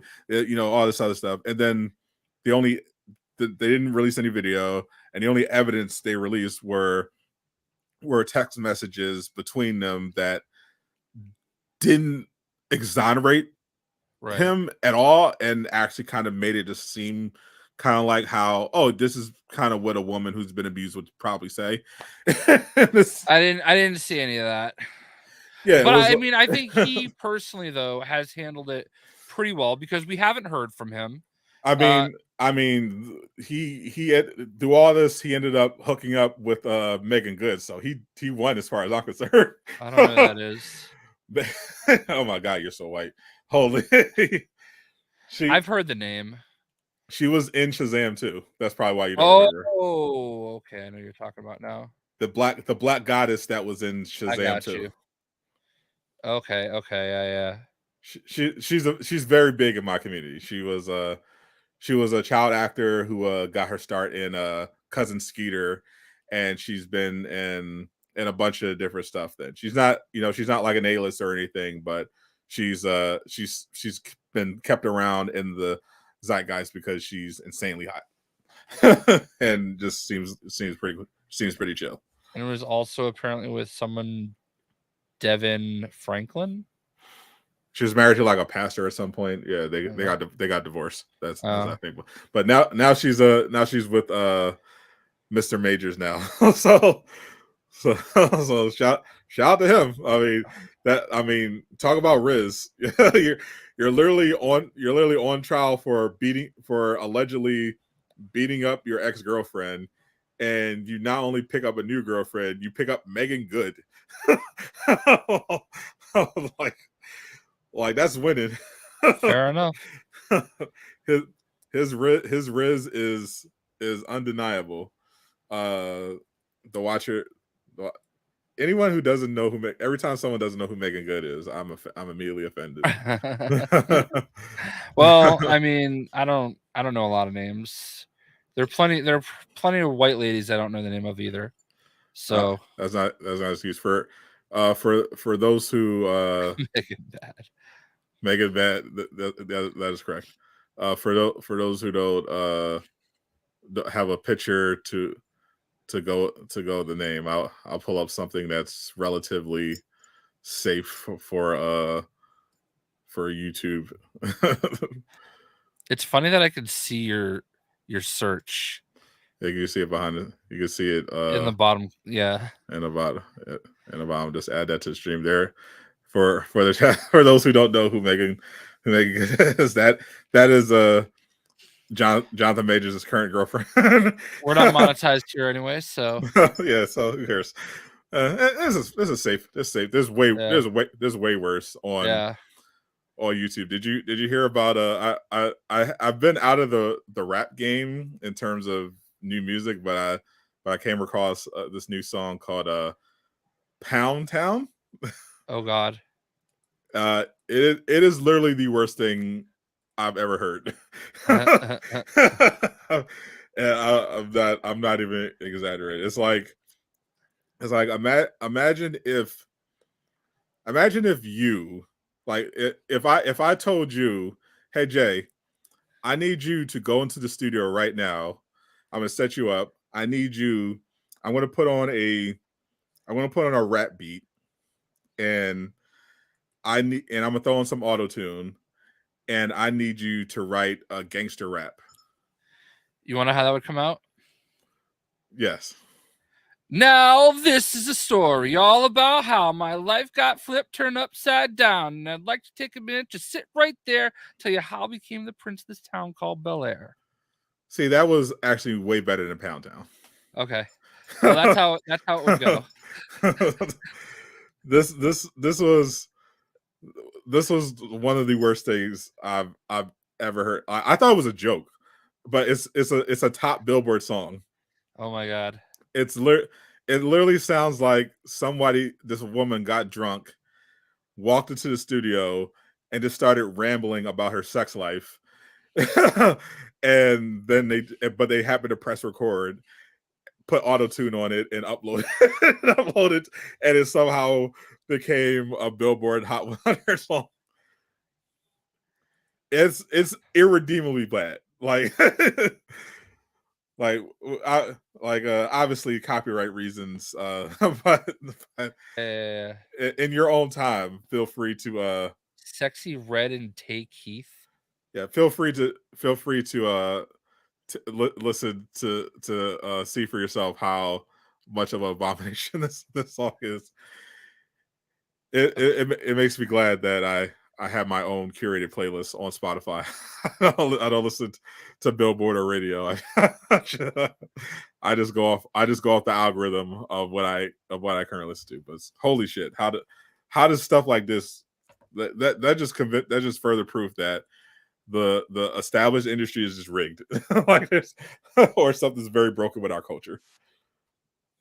A little bit of both. Like I know personally the methods that labels use to artificially inflate their artists so that they can trend on streaming. But even then, I don't know how this became popular. So this had to be something I missed. Maybe it went viral on TikTok because it's awful. As a piece of music, it's not. I'll just say that. I'm listening to like a live performance of it right now, and let me tell you, I understand why they have the auto tune. Yeah. Yeah, Venom makes is a good point. That makes the bird song from Little Mermaid sound good.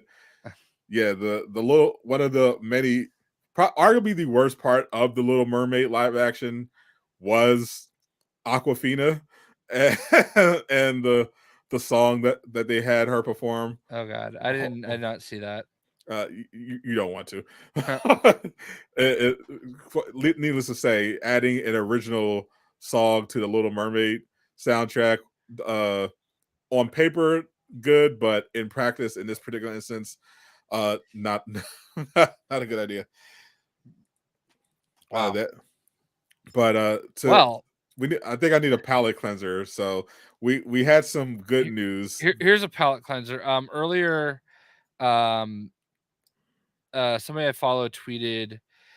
There's I don't know who it is. Somebody does like these small session live performances. Like they put them all in like this small office, and it was BG doing Back That Ass Up. And classic. That just took me back to high school. School dance classic. Yeah. It definitely remind, for me, that was 8th grade. I believe I definitely remember. I think that was the summer before junior year for me. I think my first dance was 7th grade. I do remember. Yep, going. It was in the high school. It was in our gym, and I was I was walking around, and got some of the guys were nervous but eager to get that first dance with looking for baddies to get that dance in with, and then I remember hearing that iconic din Yeah, din din. they have somebody like playing the Yeah. violin in it's NPR Tiny Desk is what it's called. I love I'll Tiny Desk. Yeah, I'll put it in our DM yeah. Tiny Desk is a so you classic. can. Tiny Desk is Yeah, actually pretty good but stuff. like I hadn't heard that song in like so long. That was Um, that's so good. That yeah and that song was that's actually the first thing I remember dancing to, because I remember I was nervous, but then not BG Juvenile. I remember when that song came on, it just gave me the strength. It just gave me the strength. I was like, I know if there's any song that I'm going to get a girl to grind on me to, it has to be Back That Ass Up. So I so I and that found was like one of those things that it was like that was back when like rap was geographical. Like that was very much like yeah, Southern New yeah. Orleans rap, all right? And then you had West Coast, you had East Coast, you had, your Brooklyn Yeah, and all that. I vividly remember. I know the when rap had that explosion in the '90s. Initially,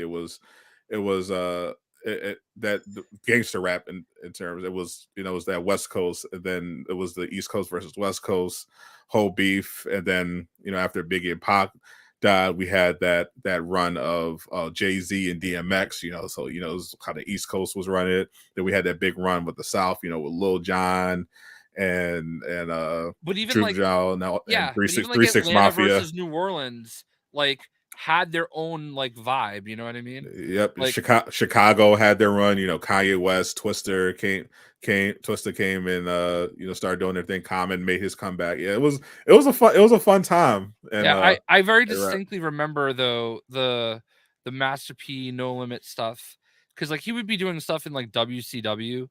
So he would show up there all the time. But like I always remember getting the Hot Boys.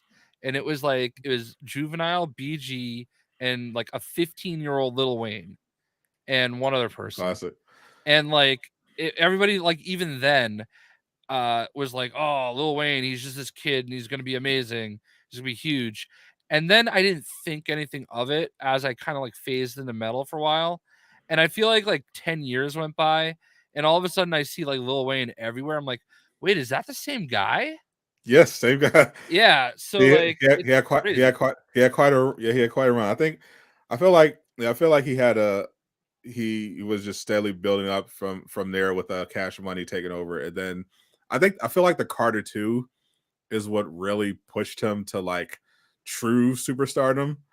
And if you ask Gilly the Kid, shout out to Gilly, he's a really fun guy to hang out with, a really good rapper, but he allegedly was Wayne's ghostwriter on the Carter 2, and has very still had I don't know if he still has those hard feelings, but at the time he definitely has some very hard feelings and harsh words about his compensation and lack thereof and credit for his contributions to the Carter 2, which Yeah. was a hip hop classic and one of the best selling albums of his career. Yeah. Yeah, when I have ghostwriters, I take care of them. And by ghostwriter, I mean my brother who made all my like WWE videos and my third biggest video ever was all his idea. And Spoiler alert, Jay doesn't create any of his own videos or write his own scripts. no, that honestly, it's just funny. Like the WWE stuff, like all the John Cena and Rey Mysterio videos I did for their showcase were all just him doing it. And then there was that one video, like he never really showed interest in doing any of it.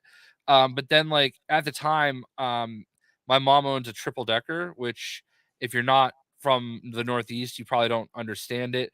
A triple decker is one big house where there's like 3 floors and there's an apartment on each floor. And he was living with his friend on the 3rd floor, and I was living with my mom on the 1st floor. And he came downstairs one day. He's like, "Hey, I think I have a good idea for a video. I found out if you change the clock on your Xbox that you can get all the suits in the Amazing Spider-Man right now. Otherwise, you have to wait until certain days and then they become available. And so we did that. We made the video, one of the worst edited videos I've ever made, because it was probably like the second or third time I had ever actually used a microphone and recorded like audio along Ugh, with. And it was not back in the day, like there was no OBS back then. right. Like you literally had to have a program open to record the voice, you record the video. And I had this thing called the Samson Meteor mic, and there's this little thing that like it was like the microphone, and then there were like 3 legs that folded out from it, and they called it the Meteor microphone because it picked up sound from outer space. And I had it. That doesn't sound good for audio recording. No, I had it, and I had it because my brother was sitting over here and I was sitting here. I had it the only place I could in between us, which was in front of the Xbox 360. And I don't know if you know this, but if you didn't install the game to the hard drive on the 360, it would just spin and it would have to read it. And that's all you can hear like in the background is the whirring of the disc for like most of the video.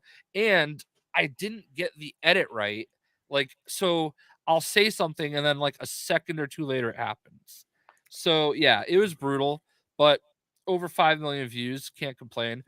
And I bought him an Xbox One out of it. So there you go. Yeah, they see Jake takes care of his Ghost Riders. Yeah. I need to Ghost Rider a J Shock Blast. Yeah, I was so I could so you go get him to buy me a Ferrari or something. yeah, that was back when I was using the Halpage HD PVR. Yeah. That was before Elgato even existed. Yeah. Fortunately, I didn't start making videos in the Stone Age. It's only been 2 years for me. It was composite component cables, so red, blue, green, red, white.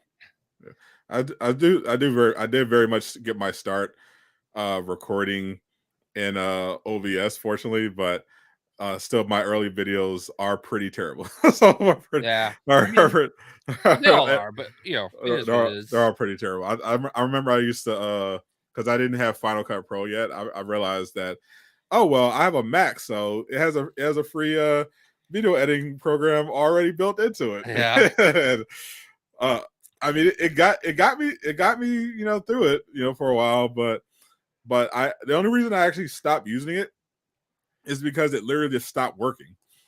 like it just completely broke. I couldn't even use it after a while. So out of necessity, I had to just buy Final Cut Pro, and I've just been using that ever since. But it's definitely much better. I will say that, and I don't regret the decision. But it's just fun to look back sometimes on where you started on your old videos, and you're just like, oh, what the hell? How does this? Especially ones that got views, because it kind of makes you think like, huh? It always reminds me to make videos that don't work. The phrase works smarter, not harder, is something that I always try to keep in mind, because it definitely makes me think of that on when I look at YouTube videos that I see that do well, that have like really low production value or just don't have that much in it, but then you have you try to bust your ass and do all this crazy stuff, and it doesn't go anywhere, and I realize, like, yeah, unfortunately, yeah, the amount of work you put into a video does not equate to the success of that video. That is absolutely true at all. I'll be honest, I was thinking about this a lot like today, because like 2 different people came at me and were like, oh, you're nobody, you're a joke now, or something like that. I'm like, no, there's a lot of mitigating factors, and you've never. I just always funny how there are people that like have never accomplished anything that want to try to like act like your accomplishments mean nothing. Of But course. like I've been thinking about it, like I have developed some bad habits in the last year or two, and I used to be way hungrier, and I've become very complacent. And I understand that. And there's a lot of things that go into it. You know, I'm not content with where I am. I wish things were going better, but I also have different responsibilities now at this point in my life, and you know, I have other things that I Yeah, have, you know. your life is very your situation is very different. Like I'm in a position where I'm a single guy. I don't have a wife. I don't have an adorable dog to take care of. I don't have a safety net of any kind. Like this is you being a content creator is literally my job. There is no Yeah. I do this, but on the side I do no, my content creation is how I pay my mortgage. Yeah, So, the grind just is like the rat race, I think, is more yeah, what it is. I am not as hungry as I used to be when it comes to the rat race. It used to be, oh, there's news, boom, let me make a quick video. All right, done. Sometimes it got those, quick hit views, you know.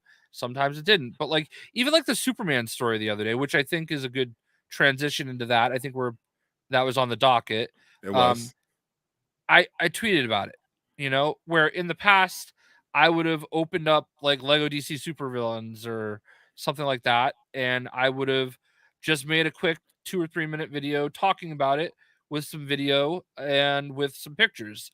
And those type of videos, they wouldn't, get me, a million views or anything, but I'd get a few thousand views. And I don't know where it happened, but I stopped doing that.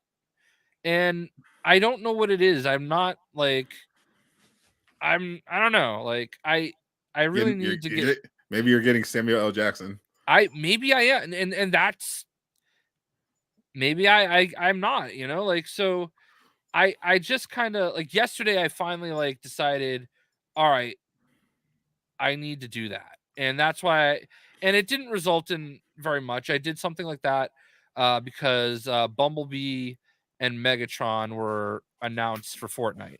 So I did a quick video about that. And it didn't really do a ton, but like also my YouTube hates my channel right now. Yeah.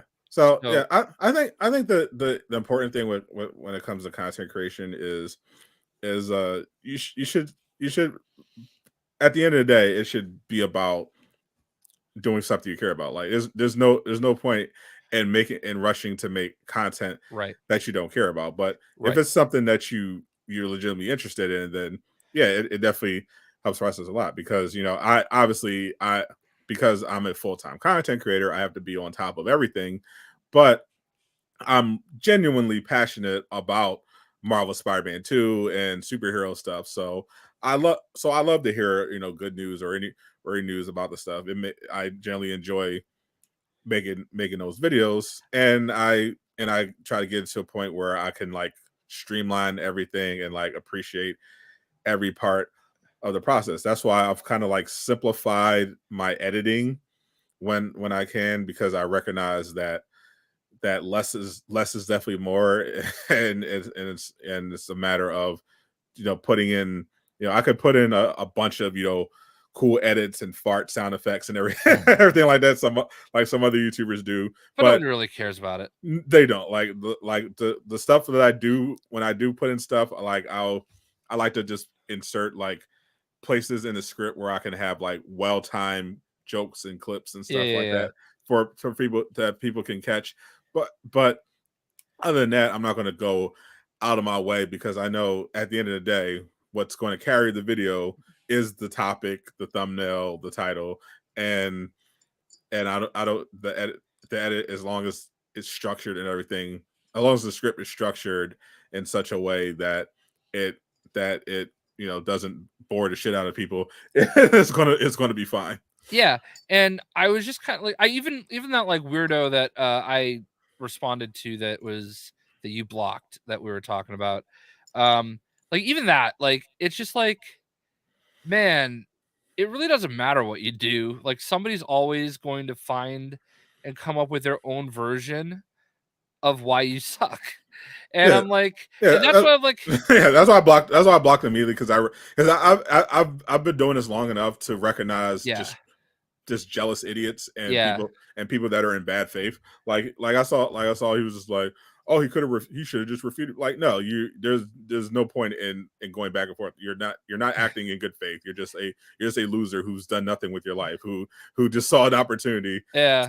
to try to start some drama. And to make it worse, he's an Avengers guy. So an Yeah. even lower level of loser Yeah. who's for whatever reason is mad at me over Marvel's Avengers. I'm assuming, I don't know if it's because I criticized the game or because I didn't hate on the game. Is one of those weirdos. Both sides of those weirdos hate me and are absolutely coping and seething right now that I was able to transition from Avengers and do even better. Yeah, and that was the thing. That's the only reason I responded, because like they were so dumb. Like their point was dumb. Like you were objectively in every possible way doing substantially better now. And by far. And I know that there are people like, it's clickbait. This. And I'm like, but no, it's not. You are taking actual news and turning it into something interesting, and it's what people want to see. And Clearly, we've had this conversation before. I think there are so many. I think your best work doesn't get seen, but like that shouldn't stop you from doing the things that people want to see, and you are capitalizing on what people want to see and hear about. And I still make both.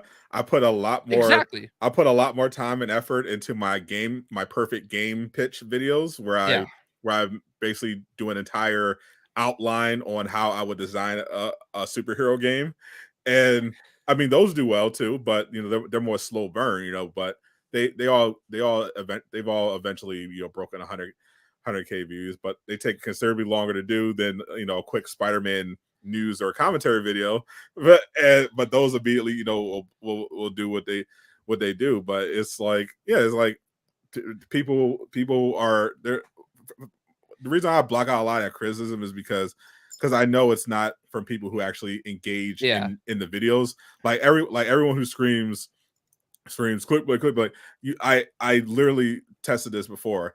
They don't actually watch the videos. They've never watched any of my videos. Like just the other day, I saw these people in the comments were having a conversation where they were literally just speculating about what my video could be about and talking about how and complaining about other channels. And it's literally, they were literally arguing about a pretty straightforward news video. It wasn't even speculation. It was literally a straightforward news video where I'm just presenting you with facts. But they didn't watch it. They were just arguing over the community post image, and I'm just like, you're just weird. But this is the thing, and I've said this before. You can't hate the player, you have to hate the game. And it's not you, it's what YouTube rewards. And like the structure, you're not the only one that's making videos like this. Everybody is. And for whatever reason, it's what YouTube rewards. You got to have the little PlayStation logo in the corner. You got to have the red, arrow and everything. Yeah. And I, to this point, am refusing. Yeah, I like the PlayStation logo because I like the aesthetic of. Yeah, I get that. Of making it look like a game screenshot. The red arrow. I feel like you were doing that for a long time, like well before it became a really big trend. Yeah. And a lot of people blatantly are ripping off my thumbnails, which is fine. Yeah. That's what YouTube is for. You see someone doing some stuff that's cool, and you're like, oh, that's cool. Let me do that too. And that has always been the case. So, like, that's the thing. I've gotten to the point where I know what I want to do. I know what I want to put up. And I'm just going to do that. And you know what? Final Fantasy videos are not doing anything for me, but I love the game. Yep. And I want to put the videos up. And do it. If people watch it, great. If they don't, and the problem is these people keep coming in on these weird little snapshots during that time and trying to tell me about my entire life as a content creator. But the one that killed me this morning though was that I made a joke to Suki. Suki tweeted something about shout out to Suki. Yeah, about Stray coming to Xbox. Oh yeah, I saw that. And I responded something like, "Oh, my Xbox, I have more games on my Xbox than you own for your PlayStation." I don't know, something like that. And somebody wrote this whole ass paragraph about how she responded like, "Oh, a famous YouTuber responding to a small streamer, meh." And I just laughed at it. I think I posted like a tweet of The Rock, like, making somebody flinch. And person responds to it like, "I wouldn't even call him a big YouTuber. He doesn't do anything, blah, blah, blah, blah." And I just responded with LMAO and a picture of his screen name, and under it says follows you. You know what I mean? Like, give me a break. Like, I'm not Yeah. I'm Also, not getting a yeah, billion views like I used to. but you were literally, you literally were just allowed to play Mortal Kombat early Yeah, that's the thing. Like, at Summer Game Fest. I've literally been at Summer Game Fest, WB Montreal, the Royal Rumble, New York City, all these places in the last like 6 to 8 months for video games. Because you I make must be doing something right. that doesn't matter, Jay. You're a relevant YouTuber. Yeah. It doesn't matter that you literally get flown out to the studios of WVA's Montreal, or get to meet Ed Boon and play Mortal Kombat with Yeah. Caboose. Yeah. But before everyone, Get to while you guys were all watching Jeff Keighley on YouTube, I was shaking his hand and thanking him for putting on the event and that I was allowed to come to. So, but like, that's the thing. Like, it's there's sometimes where I just laugh at it because it's like, whatever, man. I don't care. I'm still getting paid. You still have to go punch in. I don't care. Like, everybody, that literally just reminded me of this. I don't know if you know, you probably don't know Cole the Man. He's a 2K, he's an NBA 2K YouTuber, sounds familiar. content creator. I wasn't a fan of it either, but I know Ticino, and he's really big in 2K, and they had a wager where they played 2K 1v1 for like $5,000 or something crazy like that. Yeah. But Ticino won, and they were live streaming it on their respective channels. And at the end, Cold and Man's chat were being like super toxic, because 2K is famously super toxic, especially towards their content creators. And he just went on this epic rant where you're just cursing out the YouTube, just the whole 2K community, and how they treat content creators and everybody like that. And one of the things he said, because someone was like, "Oh, you can only pull views because Ticino was here." He was like, "No, I'm pulling views because I'm Cold a fucking Man." He was like, "Pull 10 viewers, pull up. Let me see you do it. Pull 10." Yeah. You can't. You got work on Monday, bitch. Clock it. I was crying laughing, bro. I was sort of, but it definitely is that it.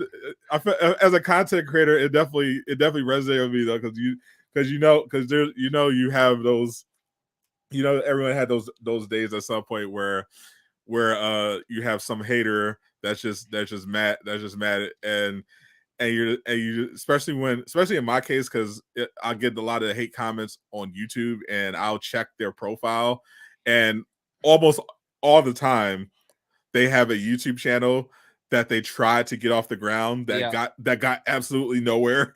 Well, I know you saw the Pokemon weirdo that was like trying to go after me in the Wario post today.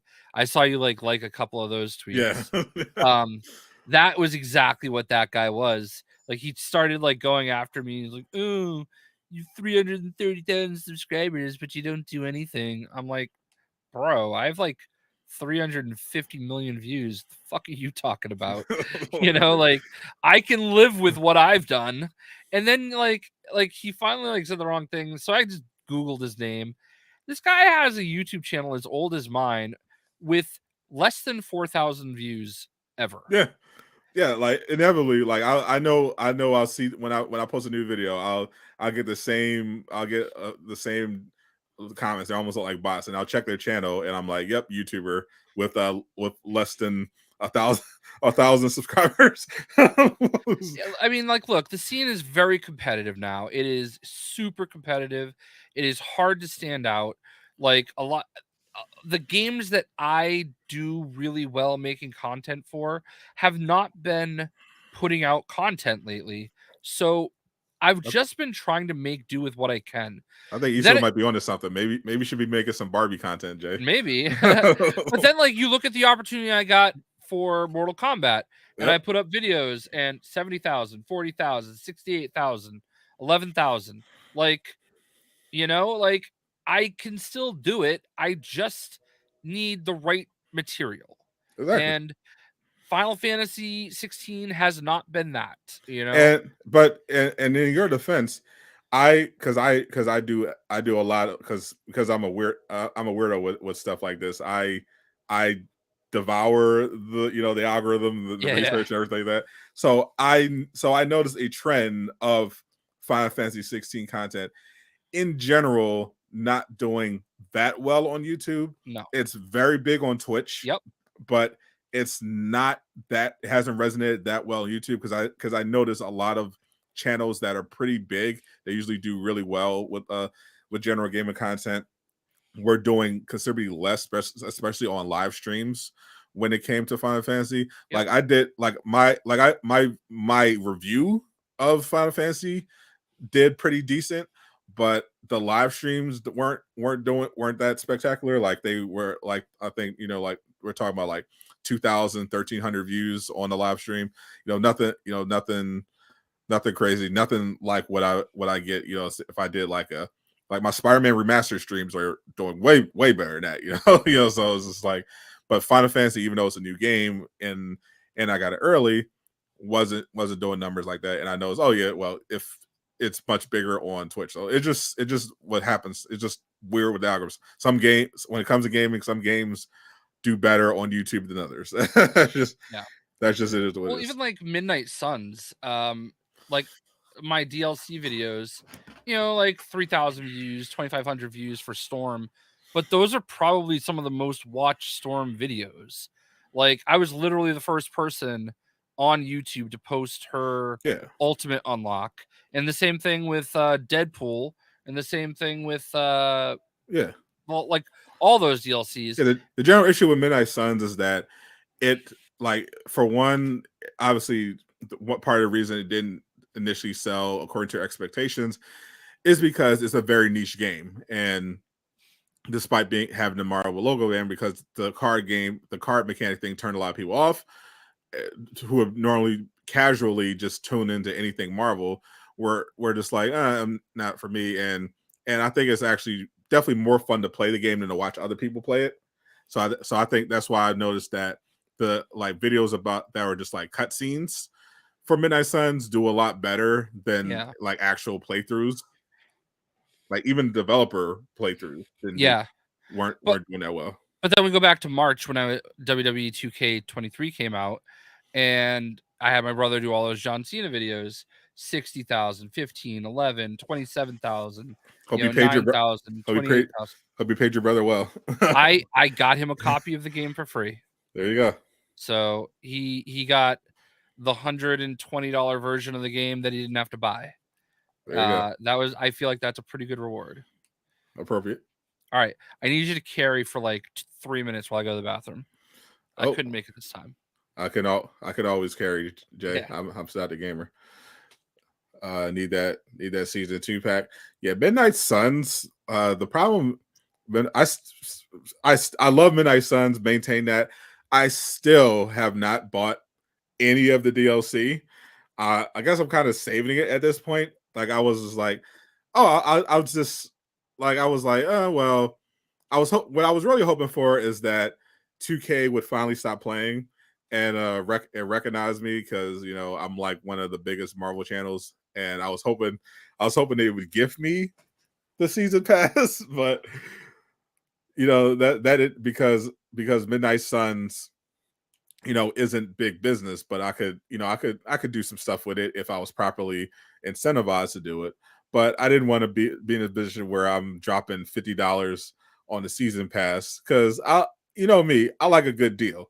And I was fortunate enough to actually get Midnight Suns for free, but I didn't get the season pass with the free. So I felt like, oh, if I drop 50, then it kind of it ruins my come up. So I was just kind of waiting to see if something would happen, and then I was like, oh, I guess I'll wait for Storm to come out, and then when Storm came out, I was like, eh. So I still didn't end up getting it. So at some point, I'll get all the DLC, and I'll do my full completion. But I would definitely love if they did a season 2 pass. Maybe if they announce a season 2 pass, I'll jump on it. But what I really need to jump on is that Dragon Ball Z Kakarot season pass, because I'm excited about that. I heard a leak that the next one is going to be based around the end of Z. The leaker showed a screenshot of Goku, end of series Goku, when he was training Oob uh after the world tournament. Old heads that are fans of Dragon Ball will know exactly what I'm talking about. So if that's the direction they're going in with that DLC, I definitely need to hop back on some Kakarot. All right, I came back right to Kakarot talk. Yep, yeah, that's right. When Jay's not here, I get to talk about cool stuff like anime. And I mean, Dragon you Ball can Z. talk about it while I'm here. I'll just probably fall asleep. Yeah, because he's sorry, Chad, he's not cultured. I try my best, but I was just talking about general DLC and how I was not. I still haven't played any of the Midnight Suns DLC because I was kind of holding out hope that 2K would finally put me in the program and just give me the season pass. Yeah, I don't think anybody is being added to that anytime soon. Yeah, it feels like, because I was hearing some stuff about some like cutbacks or something in the creator programs and in the community teams in general, and I haven't heard anything lately about the next maker thing. So it's like, yeah, that didn't seem like much was going on in that department. So I was like, not counting on it. Yeah, I don't know anything like that. Nobody said anything to us or anything, but like, I just get the vibe that like I don't know what's going on. So Yeah, a lot of feel people like on the back end have left. You know. I feel like Cammy left for a reason. Yeah, Yeah, I mean, having actually hung out with her twice this year, I get that vibe too. Especially, I don't. Oh, that's yeah, a yeah, off the air yeah. conversation, Yeah, but yeah, we'll keep that. But yeah, I get the vibe that like it's tough there right now, and that's unfortunate because like all the people that I've met through 2K have been nothing but amazing. Um, so I don't know. yeah, I only know a few of the next makers, but I I so far I don't think any of you suck. Yeah, you Lejeune and Greek. what Greek Freak got added. Who? King Greek? King Greek. Yep. Yeah, yeah. He's a Greek freak. And I'm like, wait, what? Is Yeah. that a different person? It's Giannis, Yeah. but he Yeah. does look like a freak with those masks. I don't know what's like. Honestly, I don't. I want there to be a season 2 of that season pass. I just don't see it happening. I don't. I Yeah. think that I think it's a lot like what happened with Midnight Sun or not Midnight Suns. Gotham Knights, Yeah. where Not enough hype. yeah, like it was like not enough people bought in early enough to warrant them to keep working on it. Because I felt with Gotham Knights, I feel weird. It was weird because I did see that report from, well, it was based on someone who worked in marketing that said that they met their sales goals for Gotham Knights. That's why I was so confused by their whole rollout, because they didn't, because to me it didn't seem like Gotham Knights had a lot, because I was tracking the analytics. Gotham Knights had a ton of traffic. Like Yeah. there was a lot of people interested in that game, even despite the flaws. Like there was a reason why people like anyone. There was a point where you can make just literally any video about Gotham Knights before it came out, and it was going to do numbers. Like, Yeah. because it was just so much interest in that game, and it gradually died down after it came out because they didn't because it was unclear what they were going to do in the future. But It was weird. It felt like they from the start didn't intend to do it. Maybe the pre-order numbers weren't high enough because usually you're supposed to work on DLC pretty early, and they clearly did, but they didn't plan on doing a season pass, which is weird. Yeah, and I very distinctly remember sitting in their conference room and asking about that. I'm like, hey man, like, so I saw that there was nothing about a season pass on, the collector's edition. Is there like, is there gonna be DLC at all? And I just kind of gotta, you know, and that's something else to think about with Spider-Man. That collector's edition doesn't say anything about a season pass either. Yeah, but I'm not worried about the same issue with Insomniac because I think that they're they're not in a position where they have to worry about their money. Like Right. all their games do well, and the last Spider-Man game, both all the Spider-Man PS4, ridiculous numbers. Miles Morales sold a shit ton. The PC ports of both sold a shit ton. So they're not worried about it. It is just curious that they didn't do it. I think it could have something to do with the timetable because there's obviously we haven't heard the effects of Insomniac. We know Insomniac was able to power through the pandemic, but there's very clearly some residual effects still going on, and Right. that's what I think that factored into the partially factored into the extended drought in communication and the release time, the release date, and everything like that. So maybe that factored also into the DLC because I imagine they're going to do DLC, but they probably aren't going. But they're clearly not on the same timetable as with Spider-Man PS4. So I'm guessing that's going to be like a post-launch thing. Yeah, but it's still weird though to like not have a. I mean, I guess. Well, I mean, I stand by they could release the game tomorrow and still, Yeah, sell 10 and million copies in a and week. it could be the fact, and it could just simply be they actually made the game really long and aren't going to do DLC Yeah. like a Jazz Survivor thing. I I will say. Oh, I lost my train of thought there for a Yeah. second. While you're boomering out, do you think the failure of Gotham Knights will affect Suicide Squad? I I I think it already don't has. I don't actually because for one, it's unclear to what extent Gotham Knights was even a failure Yeah. because I did have because again we did have that post we did have that executive that worked on the marketing that said they met their sales goal, and it feels like Gotham Knights didn't fail so much as it didn't end up being a live service game, which they said it wasn't, and people were kind of just expecting more post-launch content, but it kind of did what it did. It sold decently.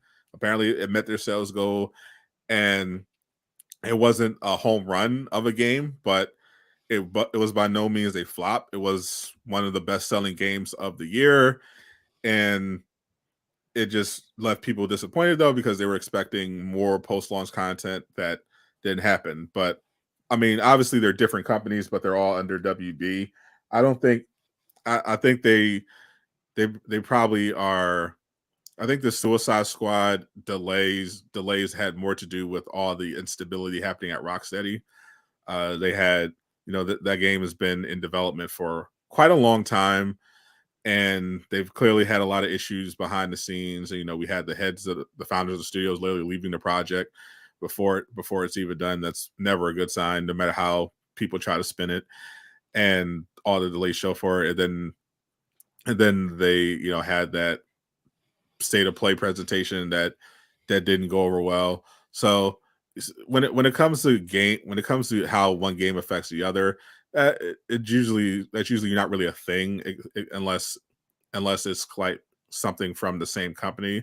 Like we saw, for example, Marvel's Avengers failure had an effect on the success of Guardians of the Galaxy because Square Enix didn't really do a good job of marketing it, and because it was another Marvel game from Square Enix, people were less willing to give it the benefit of the doubt because Square Enix had already published a Marvel game previously, and they were like, well, if Square Enix just did Avengers, how is a Square Enix Guardians of the Galaxy game going to be, especially one where you're only playing a Star Lord and not any of the other Guardians. Unfortunately, they were wrong, and it was a great game, but that was the perception going in. Gotham Knights and Suicide Squad are completely different studios with different sets of problems and very different games. So one is not going to affect the other, but it does. But WB seems to also have said, we saw the CEO of Warner Brothers straight up say that they're full steam ahead when it comes to investing in gaming, and they're just going to be like, oh, okay, we own our own IPs, so we don't have to do all this licensing. So we're going to, he teased potentially them doing a Superman thing, but the general point he was making was that, yeah, we own all these IPs, so we need to get more invested in the game, in our gaming division, because gaming is big, people love games, we own these IPs, so we're gonna do that. So it doesn't sound like that had any impact whatsoever on their plans to continue to take advantage of their DC properties and make more games. Suicide Squad's problems are very much its own and are a reflection of Rocksteady and all the stuff going on behind the scenes at Rocksteady. I remember what I was gonna say. It was I had like a $5 coupon for GameStop, and I was in there and I was asking. We were just chatting because I like to kind of shoot the shit with the manager there. We've known each other a long time from going in there, and I was asking about something when it comes to we're talking about Spider-Man, and like I was like, oh, do you think you'll probably I'm just gonna probably come to the midnight for that, grab a disc and play it until my collector's edition shows up, And he goes, oh, I don't even know if we'll do a midnight for that. I'm like, oh, I'm sure you will. I mean, it's Spider-Man. He goes, oh, I don't know. Sometimes we don't, and he looks it up, and they only had 4 pre-orders, which actually kind of surprised me. For Spider-Man? Yeah. At that GameStop? At that GameStop. And that it's a popular GameStop. Like, I got my let's see, I've done so many midnight openings there. Pokemon Scarlet and Violet, when that came out like in the fall, line out the door. So I find it hard to believe that they're not going to get like a lot of pre-orders on it, but I mean, they're only selling the regular edition of the game, and I feel like a lot of people are going in on that digital deluxe.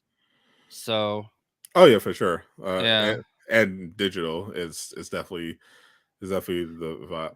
Well, that's a crazy thing, though. I'll keep an eye out, that because usually once pre-orders go live, we'll hear about a game going gold or whatever. Well, the game going gold just means that it's ready to ship. Like, it's done. Yeah, that's usually like a milestone that we hear about regardless. Once yeah, but I also like think about it. Like, I'm really like bent out of shape about this whole deluxe or collector's edition thing. I bet you. Like, I just don't understand. I love the fact that it's a steel case with a code in it. I really do. Like, that's the best of both worlds to me. I understand wanting the disc and everything, but I don't understand the people that are just losing their shit over this new practice. Like, I think people need to get used to it. Like, that's going to be a thing. Like, Bethesda is doing it right now. They did it with Redfall, and they're doing it with Starfield, where they're releasing that like deluxe edition physically. It's a steelbook with a code for the extra stuff because it's a Game Pass game, and they're not selling it at full price. It's like $30, and you get the steelbook and you get some stickers, and like Redfall had a patch. I actually just finally opened mine. I feel Starfield is actually doing a much better job of monetizing itself than Spider-Man 2 so far, despite the fact that Starfield looks like it's, according to Digital Foundry, running at 10 FPS. Yeah, I mean, it already is. Listen, we all know what happens when the Bethesda games come out. Like, there's a little bit of roughness to it at first, but then they hit their stride. Yeah. I'm not too worried about Starfield, but we're more talking about like Spider-Man. Like a lot I of saw, things. I saw you complaining about the lack of a controller because you saw. Oh my god, some of the people commenting on that, like policing my thoughts. I'm not saying I think there is going to be a controller. I just refuse to believe there's not going to be. It's probably but going to be a launch edition thing. but they are saying that they don't have anything right now, and that's the point that I'm making. There's no way that Sony is doing a LeBron James controller and side plates, and they're not going to do something for Spider-Man. There's just no way. You cannot convince me. Yeah, obviously there's a knee-jerk reaction by some people on Twitter to just glaze whatever brand they're loyal to, but it's definitely objectively weird when you just had Starfield have this huge Xbox showcase hour-long presentation, and immediately they're like, "Hey, here's a Starfield controller. Oh, did you see the watch that they had in the game? Did you like it? Did you like it? Well, fuck you, buy it. Here." That thing sold out too. Sold out. Here, you want a lunchbox? Here's a lunch. Here's a case. You want a custom system? Here, we got it. We got everything. We got buy it. Yeah. Fuck you, buy it. But and was Spider-Man like Spider-Man 2. Oh, we got. I mean, you can buy the game. We got 10 suits that are kind of mid, and here's a collector's edition that has less stuff than the last collector's edition that we did, and no DLC, and there's no physical copy of the game with the collector's edition, and that means you're gonna have to wait for it to actually get there instead of us just emailing it to you. Yeah, well, I understand that part. Like that part, I actually can make sense of.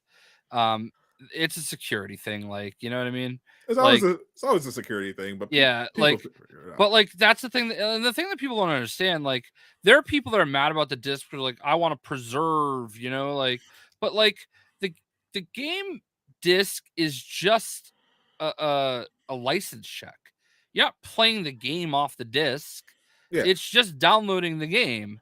It Literally. just is a license at this point, and it just constantly does a license check. That's it. Your disc isn't spinning in there. Like, it does the check, and then it just sits there. But to me, it's still definitely annoying that people who spent well over $200. That's the bigger point. Are gonna have to wait until the next day instead of getting it at midnight, because which everyone who got the digital is going to have exactly, and that's the part that it drives me nuts. Is there is literally no valid reason. Like, why exactly? Like, I understand the security was potentially a thing when it came to shipping physical or people not wanting them to play it early, but why exactly can't they ship it a week early? Like, there's like, what does it matter if you get the statue early? Ship it a week early. Because if it's digital, they can't play it early regardless. Right, exactly. You've got the same like protection as if you bought it off the digital. So even if you were like, okay, well, we don't want to email you codes for security reasons, so that's why we're putting it in the box, which they could have disclosed, but they didn't. You can still get it to them earlier because you're doing the digital, because it literally doesn't matter if they get it early. They can't play it until midnight regardless. Exactly. And there's no reason whatsoever that they can't like do that. And that's, I think, the bigger point. And I wish more people got behind my tweet, and like people are still in their honeymoon phase because remember, people had their pitchforks out because they were waiting 2.5 years and 2 years off, and they didn't get they didn't have anything except that one reveal trailer. But then once they finally started getting stuff, then the hype started back up again. So now people are less willing to get pushed back on Insomniac. So here's what I'm worried about. Okay, I'm worried that when we do get the collector's edition and we go in, we look at the code, and there's only one code, and it's for everything. Now, I don't think that'll be the case. I think there'll be a code for the game and then a collector's edition code for all the DLC. I hope. I wish they had a. I wish they had an FAQ. Maybe I'll keep trying to ask. I need to try to That's ask. I did try to ask that in my big tweet and everything. Like that's the one thing that I want to know. No, nobody read that. I know, I know. It's too much text. But like TLDR. still, like I really feel like I do not have a problem with going out and buying a regular version of the game, even though I know, and this is something that Sony does, it's one of these little small things that doesn't really affect anybody, but it does when it happens. So when you install a disc version of the game, if you get a digital version later, you literally have to delete the game and reinstall it. Oof, yeah, that's that's not It's great. so stupid. And it's only something that happens on PlayStation. Like if I have a disc version of the game on Xbox, so when Avengers came to Game Pass, I just stopped using my disc. That's it, you know? Like and it's I know it's such a minor little thing, but it's just one of those little things that I've run into from time to time that just drives me nuts about PlayStation. And that's my big concern. It's not really, I guess, a big concern. As long as I make sure I have the saves in the cloud, it's a minor inconvenience to have to delete it and then reinstall it. But I'm trying to find a copy that falls off the truck. Worst case scenario, I'll just go get it at midnight at GameStop and call it a day. But Definitely, like, definitely rooting for the truck option. yeah, because I'll obviously buy two, and we'll figure it out. So he's going to send it by. He's going to send it by his personal drone. The shock. He calls it the shock blaster. I'll be honest with you. I think if it happens, it's gonna be in New York City. So what I would be more likely to do is like drive the extra 2 hours and hand it to you. That'd be hilarious, actually. Over cheesesteaks. There's a good local place. But I don't know. So it might not even happen. But like I have a friend who he knows places that are willing to do stuff like that. But then I would worry that you would like get so far ahead of me in the game in my drive back home. But no, I'm kidding. Yeah, you're regardless, I'm going to be ahead of you. Yeah, I'm sure, but whatever. The What fact was the matter, question? What a deluxe edition come with about two codes for what for the game and the items? yeah, exactly. Because like I don't want to like buy it digitally, like the standard digital edition, Mm-hmm. and then have a code where I have to burn the game. Like if I'm gonna have two versions of the game, like if I go buy a physical copy of the game, I'm just gonna like give it to my brother, or like sell it for partial money back. All right, I just tweeted that at Insomniac. We'll see if they'll respond to that. And just for good measure, I'll add it to our to the DM conversation. Me and Oh, I already Insomniac retweeted it. had. Yeah. Yeah, I don't know. I know we're like kind of all over the place at this point. But I'm It's just the Jay needs to know for his own sanity. yeah, it really is. Oh, Derrick Rose is still in the NBA and he's going to Memphis. Yes, Derrick Rose is very much still. He was on. He didn't get much playtime for some reason during that Knicks series, but yeah, he was pretty decent this year. He's a solid role player. I was thinking about this the other day when I was looking at some stuff. His Chicago career was trending towards being Hall of Fame worthy. For sure. But do you think he is now, as his career is winding down, a Hall of Famer? Derrick Rose. I don't think he is. I don't think he's got the qualifications. No, unfortunately. Like Yeah.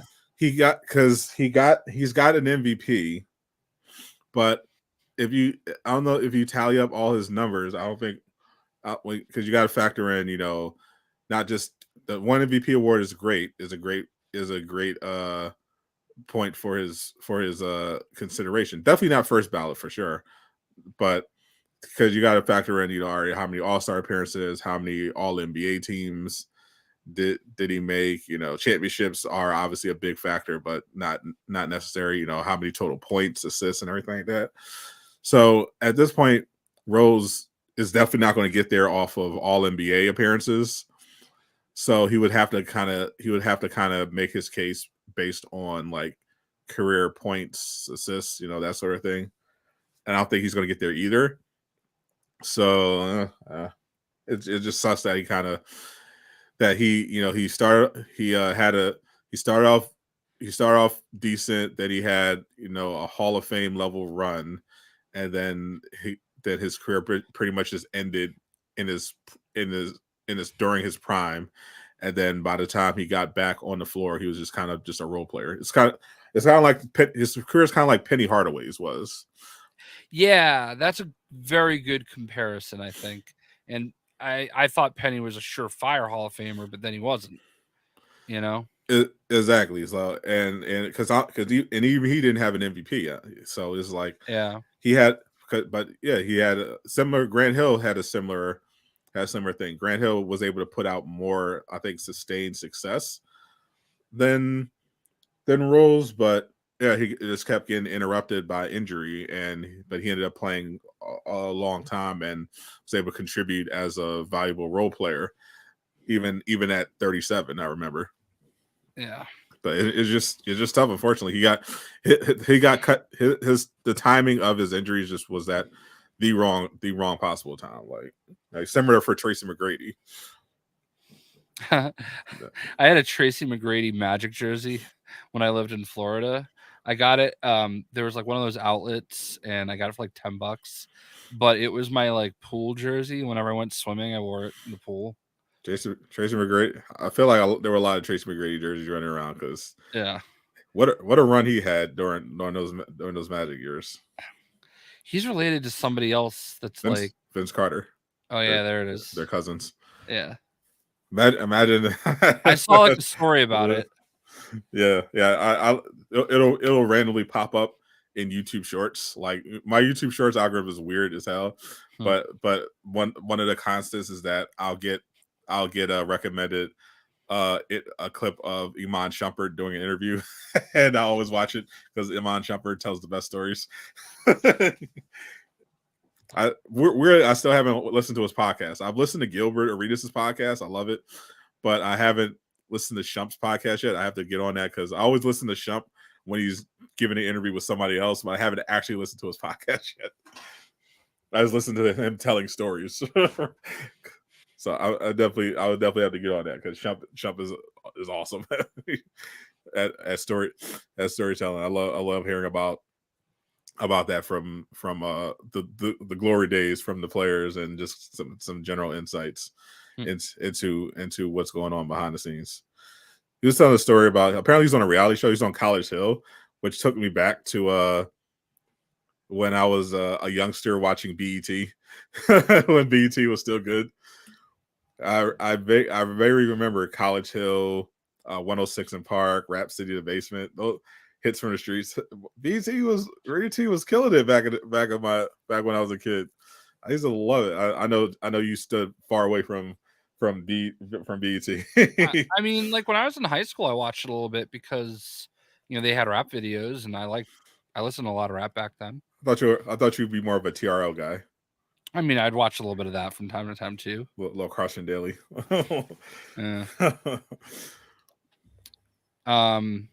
But yeah, you can't convince me that they're not going to have to completely change subject back to Spider-Man. Yes. A controller for both Spiders and Venom. Like they could literally put out 3 new controllers, one for Peter, one for Miles, one for Venom, and sell them like hotcakes. Definitely the Venom because I know you hate aim controllers, but the main reason people are interested in aim controllers is because they got the picture of that custom Venom controller, and every time someone sees it, they're like, I need to go to this website, need to check out because that Venom. They don't even need if all they had was a Venom controller, it would sell out. Yeah. I mean, I just feel like you're right. Even if they just do a Venom one, I think they would absolutely crush it. And you cannot tell me, like, I mean, I don't think they did a Horizon controller, but they did a God of War. Yep. And you can't tell me they're not going to do a Spider-Man Oh, no. unless Marvel said no, but I don't believe that. No way. Like, you're going to have freaking side plates. Like, imagine having a side plate where one side is Venom and the other side is like Spider-Man, you know? I know Marvel gets a cut, so there's Yeah. they're definitely not saying no to money at this point with how bad they've been doing. Yeah. there's no way they're saying no. Oh, what, money? No. Well, why do you think that Niantic game got shut down before it even actually did anything? According to your Twitter tab, because they're terrible at managing their games. Yeah, apparently. No, like that one. It's funny because like literally everybody was jumping in on this guy, and he's like, "Well, actually, no, you just don't understand business." Like, okay, buddy.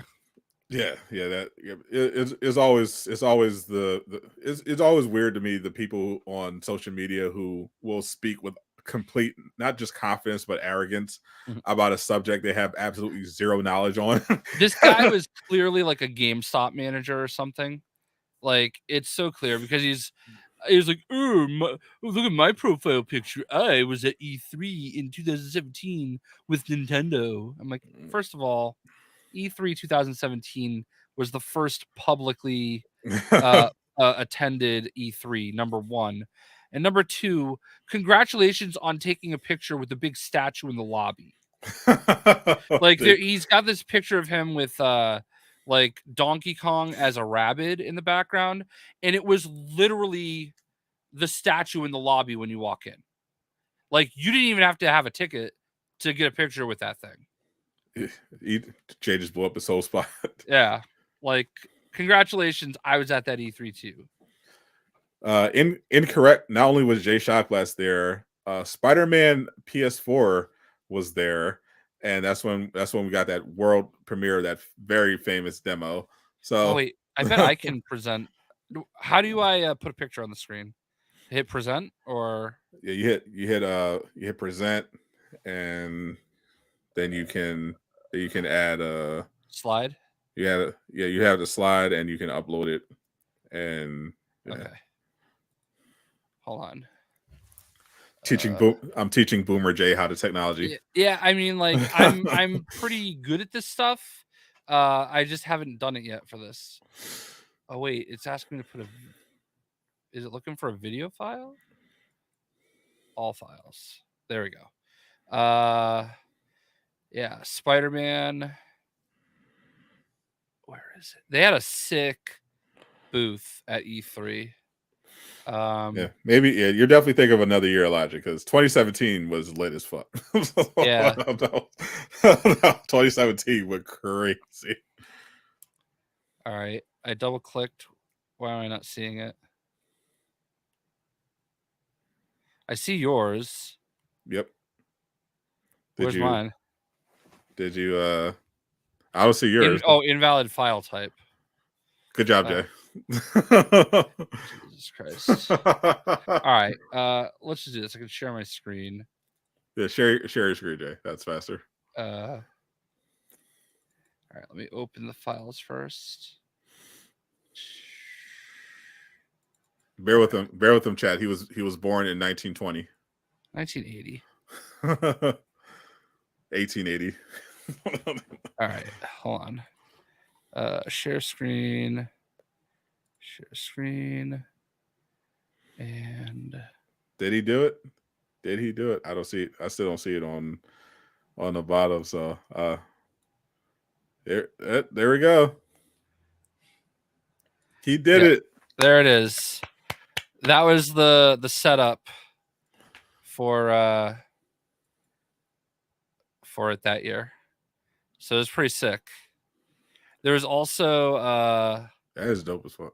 Yeah, there's also a dude that I don't know why it won't let me. There was also a guy that was actually dressed up as Spider-Man, that already had like the Spider-Man PS4 thing.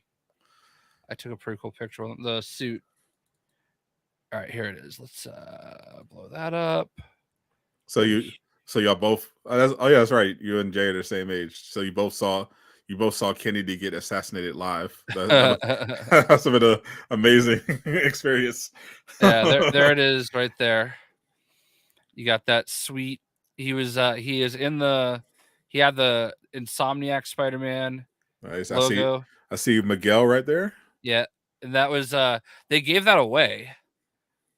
Oh, that's amazing. You just unlocked the earlier. I was playing Spider-Man Remastered because I wanted to unlock some more suits before I streamed it again, and I made sure I unlocked the 2099 suit because Yeah. that's one of that 2099 Scarlet Spider and Symbiote are my all-time favorite suits.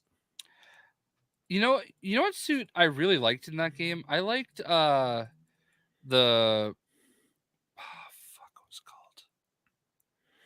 It was one of their kind of like original suits. The one where he's naked except for his underwear. No. I guess I have to Google it. It was the something about speed. Oh, that I think I know what you're talking about. Yeah. Did I unlock that suit?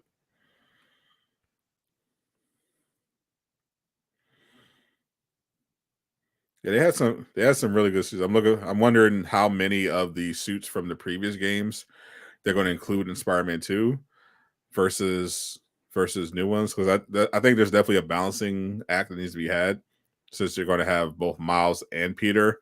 Velocity. The velocity.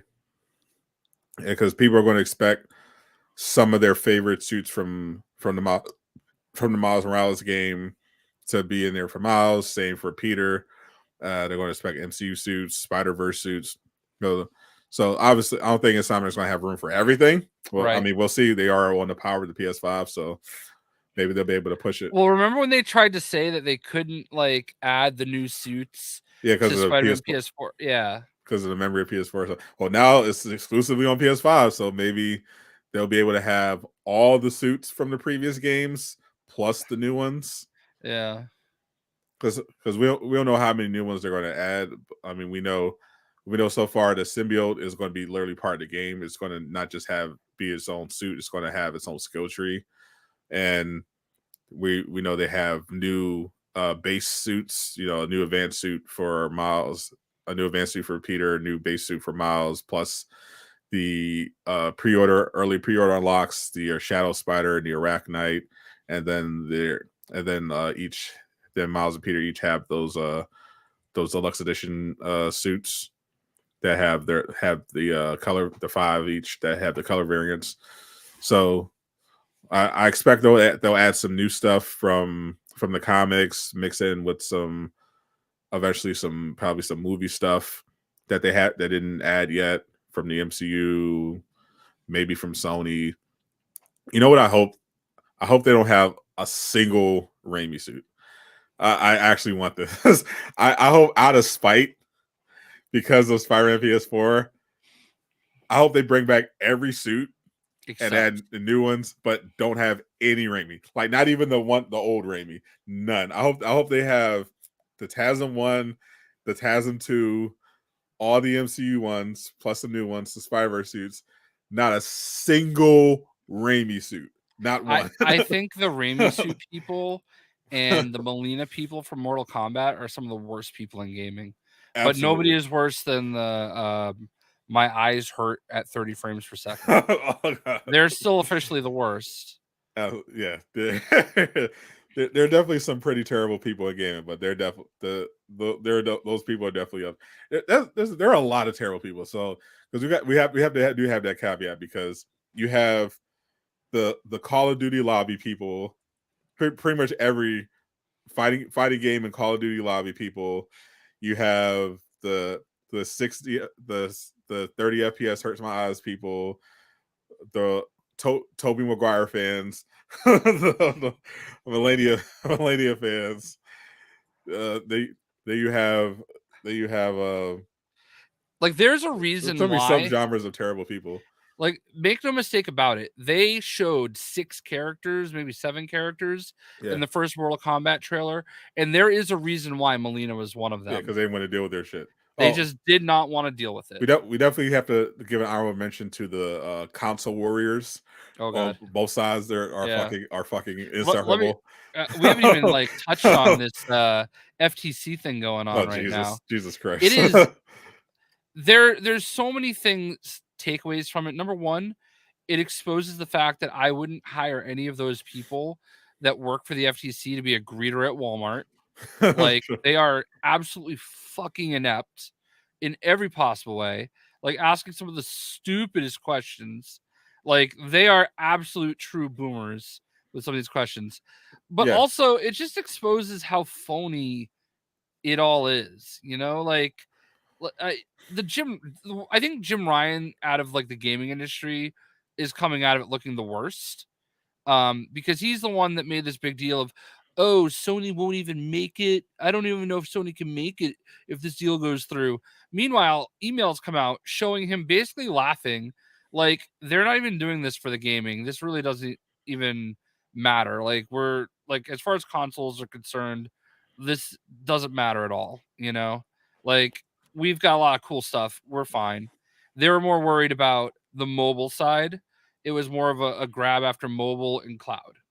right.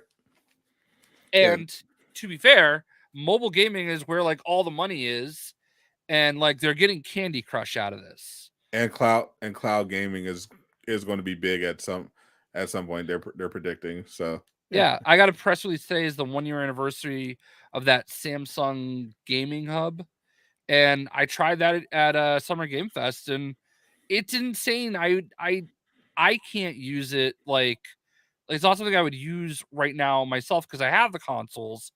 But like, just think about like being in a hotel and they happen to have a Samsung Smart TV, and you can log into your Xbox account or your Amazon Luna account and just play games if you have a controller with you. yeah, You know? yeah. That's going to be pretty sick when it's implemented. But yeah, it's like yeah, we clearly know that Sony was definitely overplaying playing the reason why they were opposed to the deal, because at the end of the day, yeah, they definitely had some very valid concerns about Xbox's pursuit of monopoly, and it was also very clear that Xbox was completely full of shit and were absolutely doing this because they wanted to destroy all the competition and have a whole monopoly on the market. They don't give a shit about gamers. They want to expand their empire by crushing their enemies. No, I mean the That's same way that all the other yeah. like I mean that's what Sony's trying to do too. That's what it's all about. It's all this stuff. And every time they feed platitudes about, oh, it's about the gamer. No, it's not. It's about Yeah. the money. It's Yeah, about the that it's about the and market share. I agree with that completely. Like, yeah, I mean, like, sure, the cloud play is definitely making it easier, but I feel like they're doing that from a position of weakness because they are so far behind that yeah, Yeah, they want you to be able to play Xbox on anything. You know, yeah. yes, they want your smart TV to play Xbox on its own. They want all your phones to be able to access, you know, cloud play. Of course, because I'm sure as hell not about to buy an Xbox. Not based on what they've shown. So Yeah. yeah, so that's why when I see all these people going back and forth at each other, going to war, coming at me, it's just like, bro, you don't work for them. You're being weird. Like they don't care. Why are you why are you defending these billion-dollar corporations like you're enlisted in the army? Like like we're talking about video games. Like Yeah. you're not waging battle here, buddy. Yeah, I don't know, but like, why is the federal government wasting our fucking time I here? mean, because that's what they do. Like the one thing I've learned when following politics, especially when it comes to like seeing those FCC questions, didn't surprise me at all, because I remember I watched a lot of those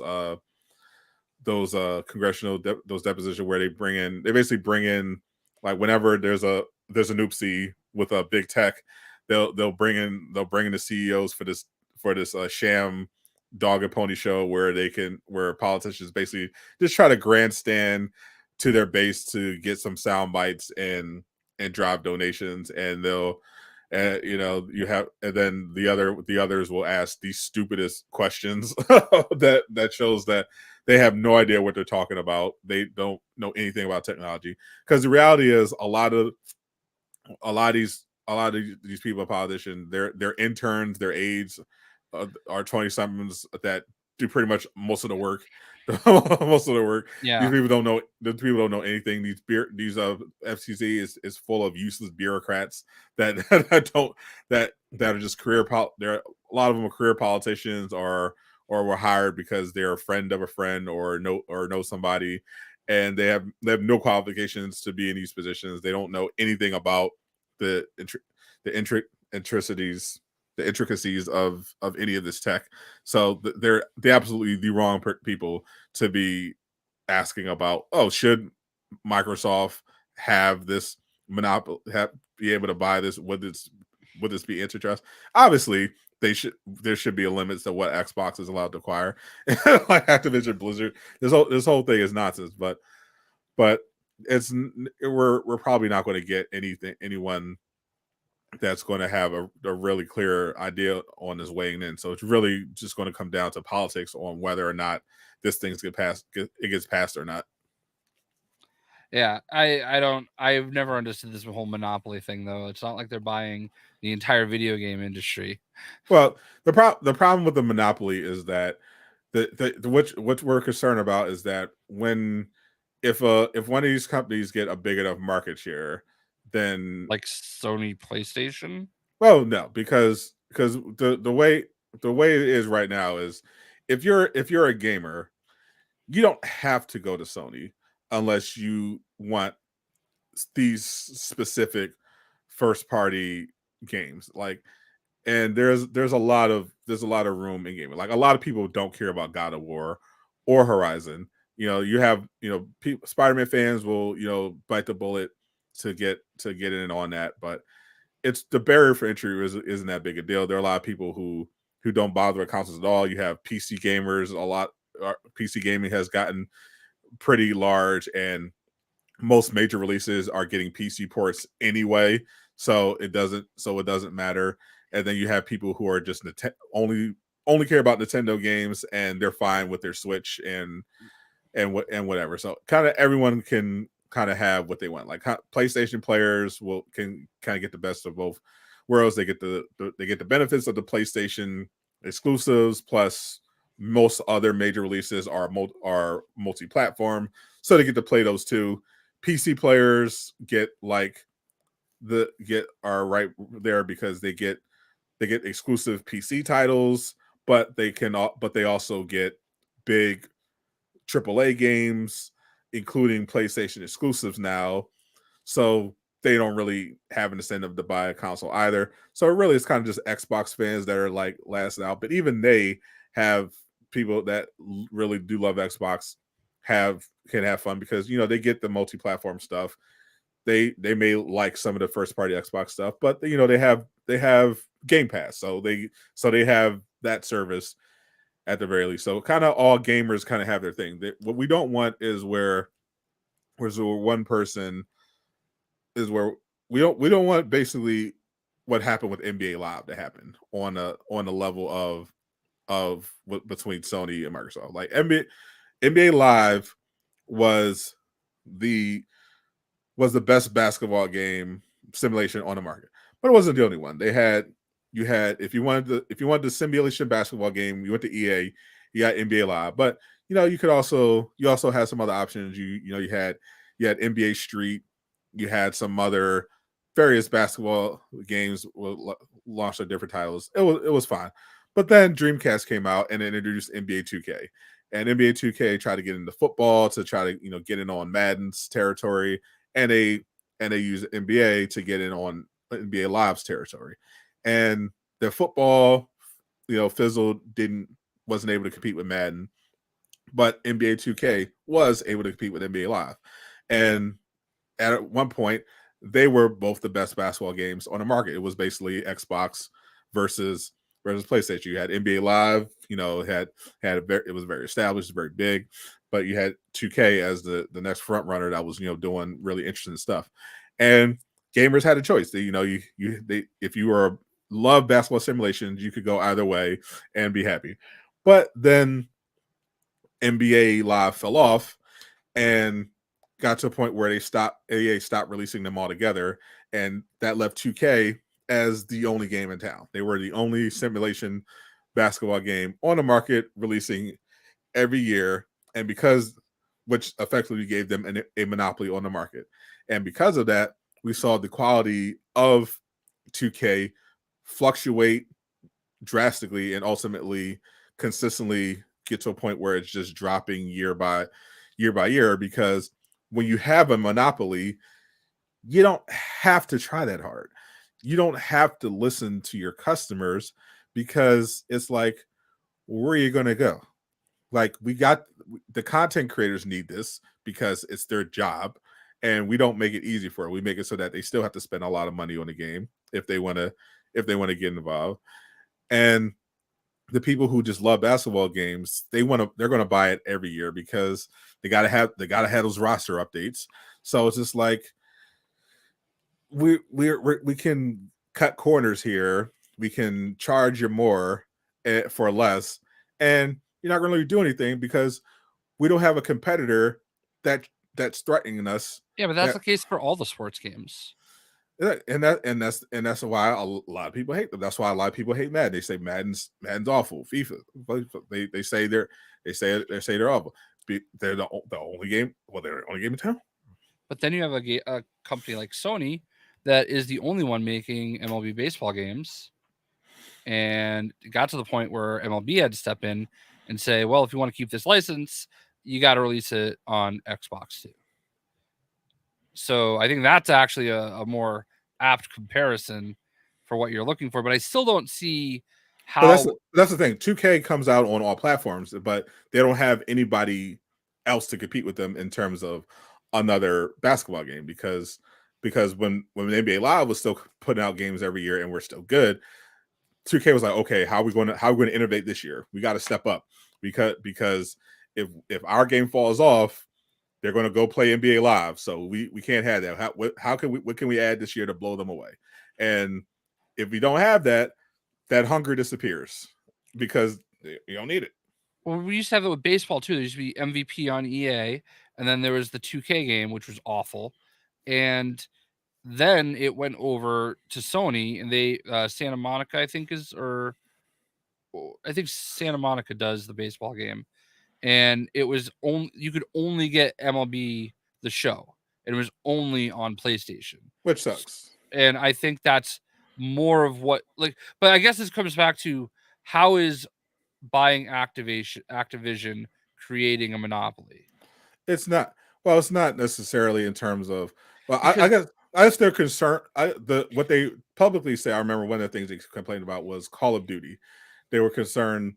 They were concerned about potentially losing Call of Duty. But I think even Microsoft acknowledged that they're not going to outsell Sony in terms of consoles at this point. So, and we both acknowledge, and based on the emails, we know Sony wasn't even really concerned about that at all. But the actual fear would be if somehow Xbox were to acquire so many publishers, because it's not buying studios that's just the issue. It's acquiring entire publishers. So if they were to hypothetically acquire so many major publishers that all the big games were basically coming out on Game Pass only, then it's like, well, what the hell? Well, right, but we're not there yet. And that, I think people are trying to act like buying Activision puts us there. And that's where I just never have understood where they were coming from. Because, realistically, yeah, Sony buys studios too. They bought Insomniac, and now Spider-Man's only on PlayStation. But there is definitely a clear difference between acquiring a studio and making it first party, and acquiring a large publisher, which could have dozens of studios under it. Square Enix is effectively a Sony studio because they pay Square Enix to not put games on Xbox. Yeah, for sure, they are effective, and we actually heard that they were Microsoft was mulling over at actually buying Square Enix. Oh yeah, that shouldn't have been a surprise. There was they had a bunch of targets, and that would be interesting. But I just feel like it's weird. I don't. I feel like the fact that we're here, it's a big L. I feel like Sony is coming out of this looking pretty bad because they do all the same things, and Yeah, now it's being brought out in the forefront. yeah, that is the issue. We don't, and I tell people all the time, you don't want either company to win.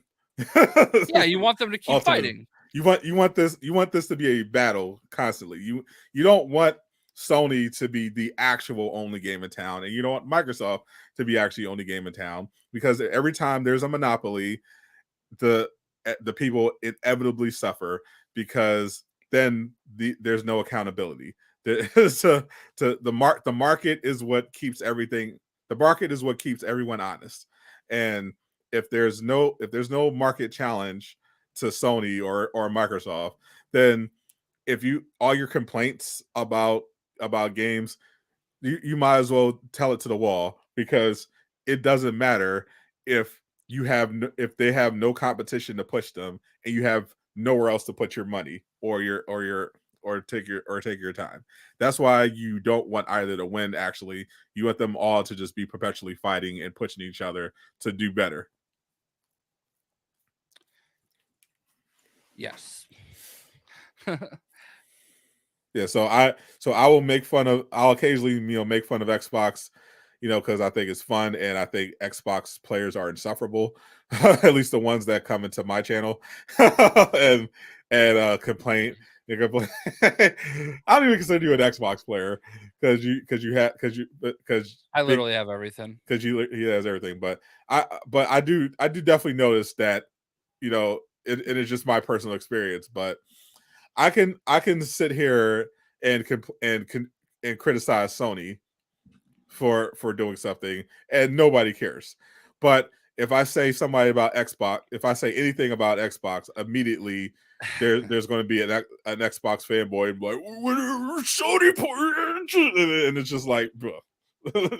It's always the Xbox player. It's never the Sony player that is complaining. Whenever I complain about Sony, or say, hey, I don't like this, the Sony player, other PlayStation players, like, yeah, yeah, that's true. Xbox players like, no, PS3 graphics. It's like they have no sense of humor. They have no sense of reality. There's always complaining.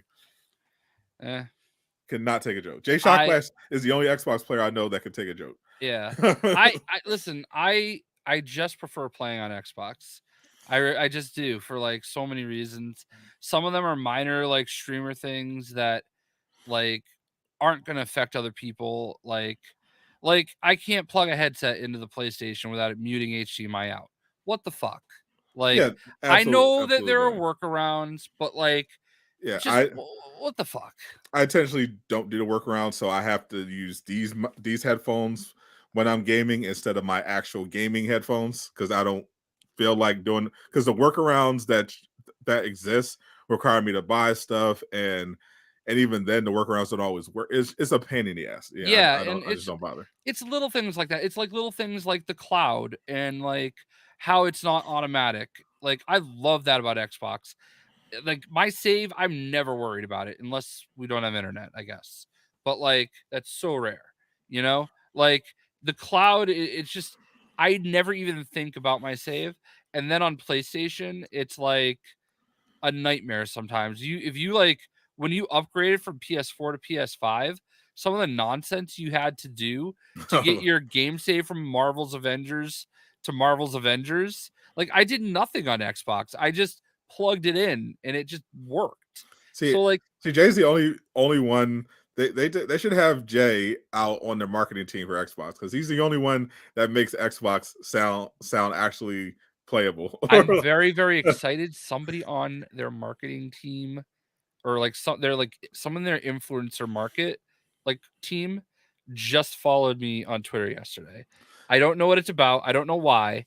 I'm very excited though to find out. He is a very loyal Xbox tweaker. I listen. I love Xbox. I really do. I was a PS guy like all the way. I was on PS3. I wasn't. I was waiting for. I'm sorry. I was on PS2 waiting for PS3 to come out, and it just kept getting pushed back and pushed back. And I was living in Jacksonville, Florida, and I had like this huge paycheck. Like I like leased the crap out of apartments that month before, and I had like so much extra money, and it was the week the Xbox 360 came out. And I just remember Madden came out and Oblivion had just come out, and I was going to get the new Madden, and I was like, "Oh, I don't want to get it for PS2 if I'm just going to end up getting it for PS3 when the PS3 comes out." And they still had some 360s, and I just said, "YOLO." I bought a 360. I bought Madden for 360. I bought Oblivion for 360, and that was my first Xbox. I didn't even have the first one. And I'm the same way. The last time and only time I got an Xbox was the 360. yeah, and it just changed everything, you know? I love So I love the 360. Fable and Fable 2, some of my favorite gaming experiences of all time. I loved it. Even State of Decay, as much of a clear uh indie college student game it was. I had a lot of fun. I had a lot of fun with that as well.